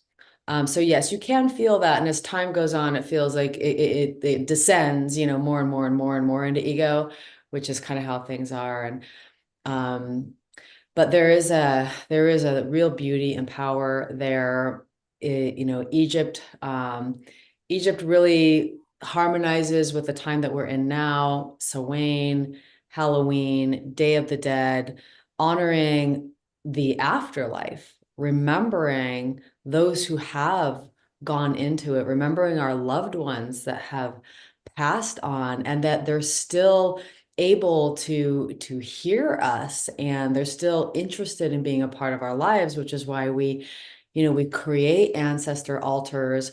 And I love the Day of the Dead because to me it still carries the spirit of this time more so than Halloween, because the Day of the Dead, what they're doing is they're honoring their ancestors. So I brought my dad into my bathroom now, and I've got my dad in my bathroom, and I'm talking to him in the mornings, and asking him to help me with things. And I'm going to create my little more formal ancestor. I'm going to bring my ancestors all on like one of my main altars in my house, and give them some offerings. So typically anything, white, either white wine or cream symbolizes the masculine, and red wine or fruit juice, feminine, mother, father lineages. Everyone likes chocolate, even the ancestors, right? Fruit, butter, life, the water of life, and really anything you want. So this is one simple way that you can honor your ancestors. And just like Scott shared, I mean, what a powerful, magical visitation. So they want to help. They want to help us with the things that we're struggling with, because you are the crown of their existence. They all had all of their children to have you. So, you stand as this flower with all of your lineage behind you, all of your ancestral lineages and our spiritual lineages. So right now, those of us that are walking this earth path right now, we have so much support and love for us. So all we need to do is open up to it and tune into it and honor them and ask for their assistance. So So beautiful what you said, Elizabeth, that you are the crown glory. You are the pinnacle, that end point of all that work and survival and love and everything that it took for us to be here, to really feel that deep honoring. I want to honor that Elizabeth is ready to take you to Egypt with her. Not everybody, but the first time she's going back is this December, and she has room for a select few, maybe two, maybe three, for a very deep dive initiation there with her. And this is her page, Elizabeth yeah, and then Seraphine. March I'll be doing a larger group, but this December, like if there's anyone that feels called for like very kind of personal initiation, I'll be there in December. And this page is my website is elizabethseraphine.com, and this is sacred-egypt-tours. And the one in March will most likely be a priestess pilgrimage. In December, it's just kind of like if anyone's feeling like really, really called for, one or two people to do like in-person work, personal initiations there. Egypt is magical. If you go to that page and you are curious, you can book a discovery call with me, so you can do it from that page. Anyway, so. Beautiful. Yeah, I was deeply, deeply touched by Egypt and want to really continue to deepen my work there. Oh, that's Mhm. a gorgeous image. Wow. Fantastic. Mm. And Elizabeth, are you also offering private sessions and mentorship at this time? I do. That right now you're looking at my page, my private mentorship page. I do some private mentorships. Mostly lately, I'm focusing on deeper initiations, medicine woman initiations, year-long initiations. At the moment, I'm in a 3-month one. It's called the Deeply Nourished Woman, just really helping and supporting women to deeply nourish their spirit, their body. So, if you are interested in working with me, you can just reach out. It's kind of spirit led. And so I just get like the next piece, and I do see that part of the next piece is Egypt. And yes, I have I something fun that just whizzed into my awareness. There is a high possibility that Mohammed, our guide, is on this call. It may be the same Mohammed. Omishar, did Mohammed say something to you, or did you just see his name come in? And if Mohammed is here and if he's on video, I would love to say hello. We had a beautiful, In and I had a feeling that he might have been associated. So Mohammed Essa, brother, if you want to turn your video on, yeah, if it is the same Mohammed, there he is. He's it is he here? There are so many Mohammeds there. Both of our guides were named Mohammed, so it could just be a Mohammed. But if it is our Mohammed, we'd love to say hello and see you. And Yes, Mohammed's his camera's still off. Brother, you can speak if you like. yes, Wow. okay. Hello, Wow. hello everyone. I'm Mohammed Isam from Egypt, but I'm not your guide. okay, Oh, you're not our guide. You could be our guide, though. thank you, Mohammed. We had maybe if you're still in Egypt, Elizabeth, we'll see you there soon. Hello. We had a wonderful guide named Mohammed that someone asked earlier and said that some Egyptians do not like to be called, they don't like to be called Arabs. They are some very devout Muslims, and so beautiful to hear the minarets 3 times a day and that evoked such deep feeling. I asked our one guide, Mohammed, um, how do you balance your religion, your Muslim tradition, with honoring the temples and honoring the old gods? And he said, we're still Egyptian, and we very much honor the temples and the gods. And he would take us to touch certain hieroglyphs to feel the energy, and very much was in deep, deep honoring of it. Is there anything you would share? Do you live in Egypt, Mohammed, or? Oh yes, I live in Egypt, and actually, I started to be interested more in the ancient Egypt history from few years, and as you say, it doesn't conflict to be interested in our history, and actually, I started to study more about the ancient Egyptian, and actually, I'm an engineer. I used to work for IBM, and now I'm to the spiritual world more, and I work as a holistic coach, and I started to be interested in the ancient Egyptian. And as an engineer, when I went to the temples, I was impressed by by the details in the temples. And one of the main questions came to my mind: how did they did that? Yeah. With such a precision of engineering, it's impossible to be done nowadays with the equipment that we have in engineering. And because the temples is very precise. If you, for sure you will go to Egypt, and many of you, and I encourage you to come to Egypt. It's your country. Thank you, Because it's Mohammed. yeah, because I see Egypt is part of the human history. It is not just a country, it belongs to everyone. So if you will go to the, I will share just a few just a small information, and then I will let you continue your Zoom call. Actually, when I went there, what impressed me is the alignment of the temple, how the temple is aligned, and how the pillars and the doors are in a straight line. When I measured that, because I had something like equipment, I measured that it's almost zero error. Zero error, the alignment. Oh, and that's really from the perspective of engineering, that's almost impossible to be done.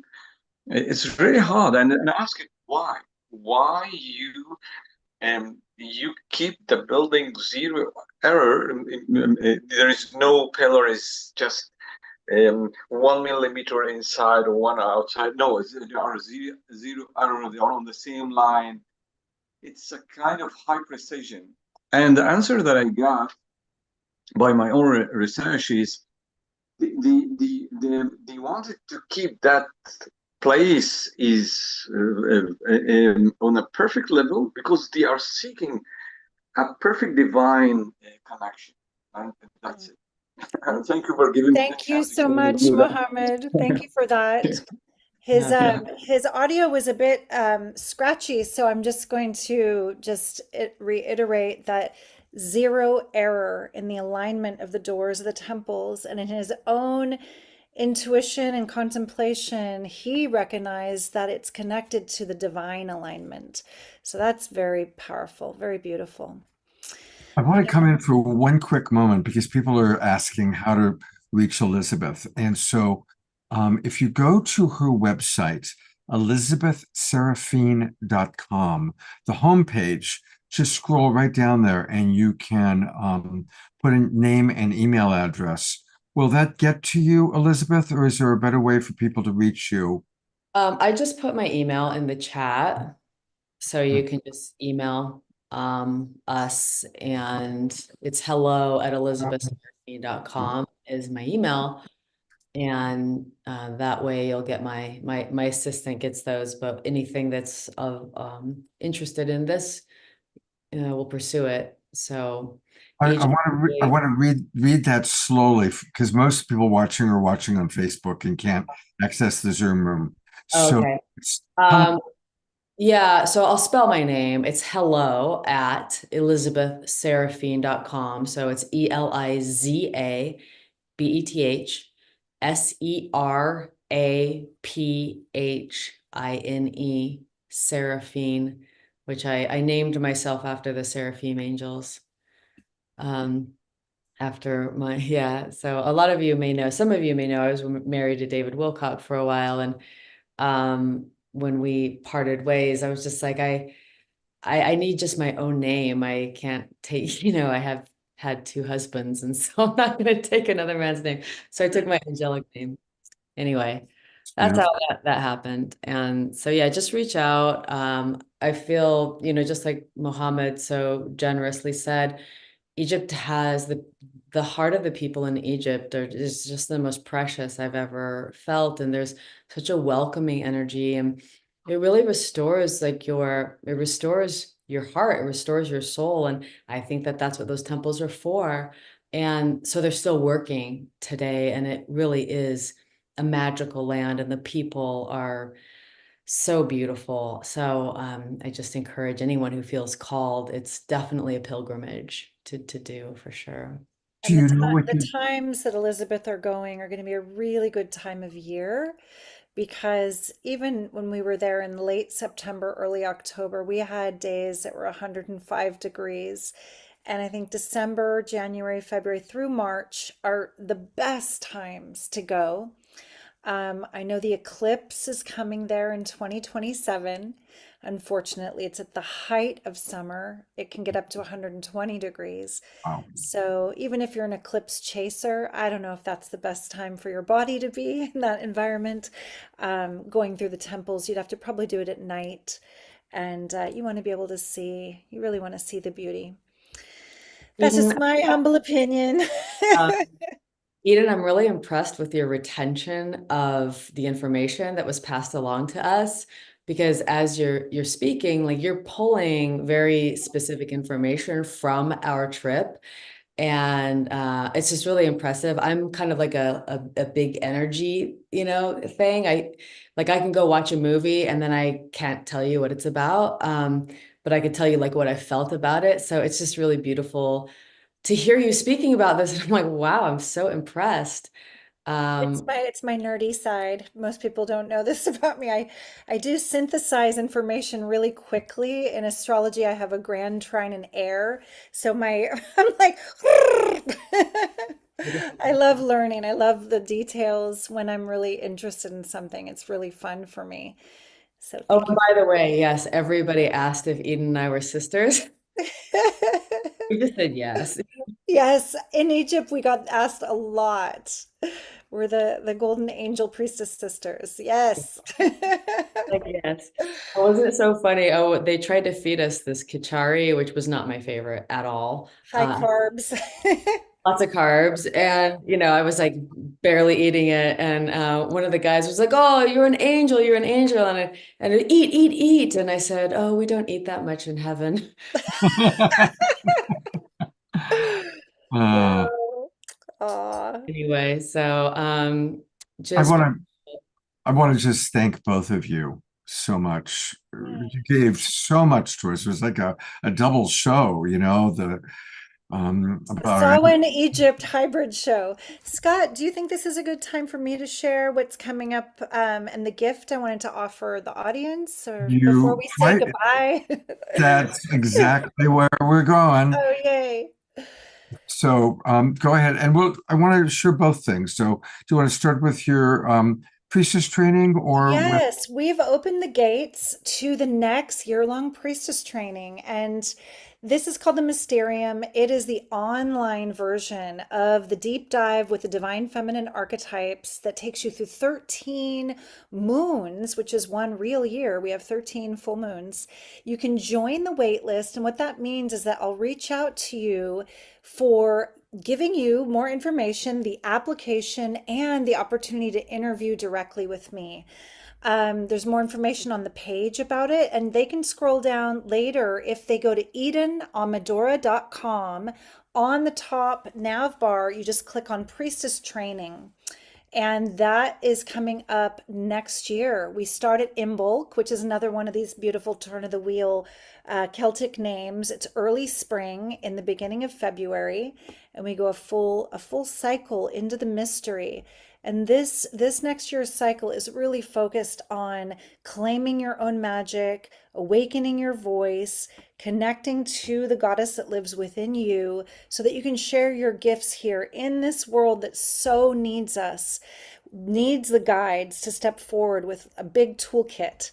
So we have a lot to share with you around priestess tools, embodiment practices, and ways of navigating in a rapidly changing world where, as we know, it seems to be sometimes, is it evolving or devolving? There's a lot of apparent division and tension in the world. So those of us who are committed to a path of heart and walking in love, as love, for love, this is for you. And then, Scott, the next thing is a gift. So if you want to share the page again, on my nav bar, you can click on courses, and those are the self-study courses. And what I'm going to do is I'm going to offer you a coupon code for 50% off all of my evergreen programs, my self-study courses. Some of them are already very, very affordable, and they are all dealing with the divine feminine in you, how you can step into the temple of your body as the living temple, how you become more magnetic. That one possibly is more for the women. I would say that the sun heart, honoring sacred polarities, is for both men and women. And for men who love the goddess, they can also tune into any of these courses. The coupon code, if you want to type it in the chat for me, Scott, is simply Amadora, like my magical name. That means she who loves, or the beloved, capital AMADORA. And that will work in the checkout of any of the self-study courses. So you can have fun with that as a gift from me for the holidays to support your journey through the darker turn of the wheel, that these tools may really serve you. It's only capital A. Then it's a lowercase MADORA. As a coupon code, it has to work with the right capitals and small letters. Thank you so much, Scott. So that's my gift for the community. And it's such a pleasure, such a joy and honor to be with all of you again. And so fun to receive all your questions and just the great conversation with Elizabeth. I loved our night. Beautiful.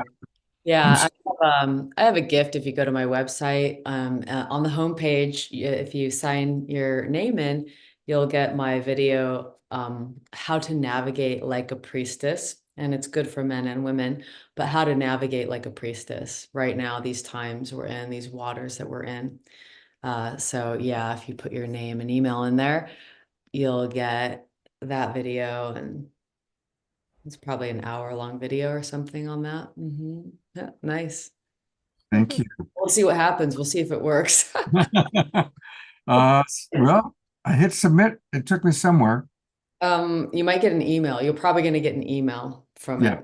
It said, thank you, we've got in your request. So I'll take a quick look and see if it came in my email. I want to thank both of you so much. And I'm remembering, Elizabeth, when you and I were on the phone talking about having you on the show, and I got to connect you with Eden. I think you and Eden, and look at what an extraordinary thing that's happening. I have a feeling it's just the beginning of what the two of you might be creating together. It's funny, the universe had the same idea. Yeah, goddess heard you, Scott. That was super fun. I'm going to also kind of close with a thought about our ancestors. And some of you have heard me say this before. It's true that we carry the epigenetics of our biological ancestors. I really loved how Elizabeth pointed out also there's our spiritual ancestry as well. And most of our ancestors made extraordinary sacrifices for us to have the amazing lives that we have. Could your great-grandfather or even your grandfather have ever imagined Whole Foods Market? Really, they were living on potatoes. They were living on whatever they could possibly just scrape up. Most of them worked multiple jobs. They fought in wars. They crossed the plains. They crossed the oceans. They had extraordinarily difficult lives. And most of them had one thing driving them: a better life for their offspring, a better life for the next generations. That's us. We are so blessed because of the sacrifices of our ancestors. And yes, maybe we carried in their alcoholism or their low self-esteem or the issues that there was no way they had time or capacity to work on. So let's pay it back in a beautiful grand cycle by really working on whatever we carry in that may be difficult, that may be hard, that may be challenging from our lineage. They gave us the freedom and the abundance that we share, the privilege, the incredibly privileged lives we lead. And we can bless it back by really working on whatever those issues were in our ancestral history and lineage, or as Elizabeth pointed out, in our spiritual history, or even in our gender's history, the gender healing that needs to happen. So I think with the inspiration of this show, I know I'm looking forward to tomorrow night, tuning into my ancestors, giving thanks. I'm not interested in trick-or-treating or going out to a club. I want to stay home, light candles, and give thanks to my ancestors, many of whose names I'll never even know, that led to my being here in California, free and abundant. And I'm imagining many of you watching are also going to do the same. And Eden and Elizabeth, God bless you so much. Goddess bless you for your decades of dedication of learning what you're learning, going through what you've gone through, and sharing it so generously with us tonight. Such a deep honor. Thank you, Scott. I just want to say thank you to all the ones that we called in, because we did call in the Great Spirit and the Goddess and the angels and the ancestors of our spiritual lineages and the ancestors of our biological lineages and the ancestors of the land. And we just thank you for being here. Thank you for sitting with us. We ask that you continue to stay with all of those here, continue to bless and protect everybody here as we walk on this earth walk, and we live out those lives in this Garden of Eden. Truly help to clear away those things that are troubling or burdening, our dear brothers and sisters on this call, so that we may really open up our hearts to the joyousness of this earth walk and receive the most love and the most beauty and the most joy that we can. So, amen. Aho. Oh. Aho. Thank you, ladies. And as we always do, we're going to conclude the evening with Omashar. Yay.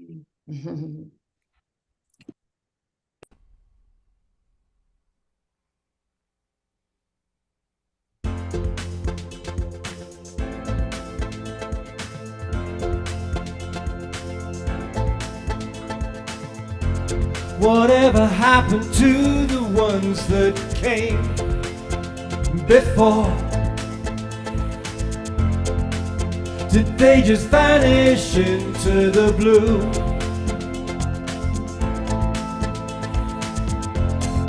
Maybe they're living the dream we know to be true,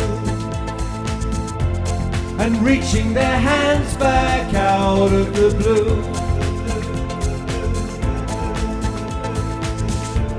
My heart is so ready to embrace all that's new.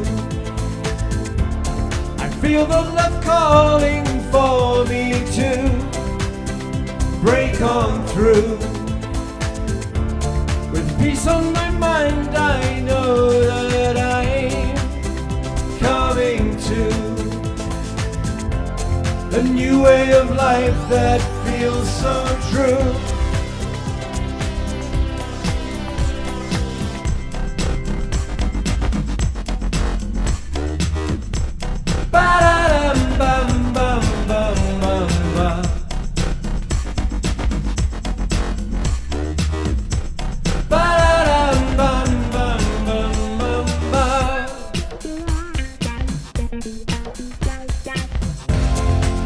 There's nothing here to hold me back from you.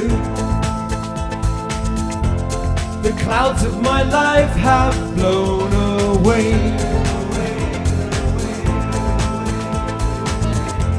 My lightness of being lifts me every day. I find myself feeling not so blue.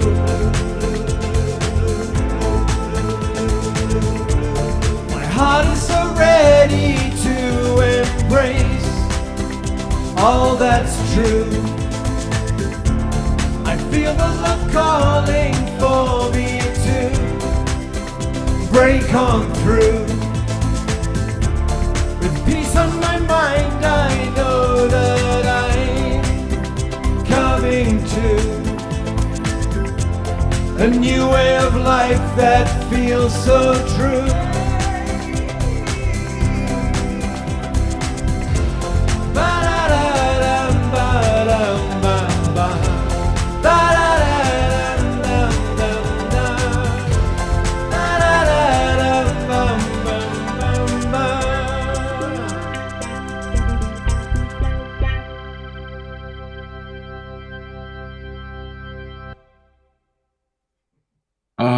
Run blast time. We're going to gallery view to thank Omashar for this evening.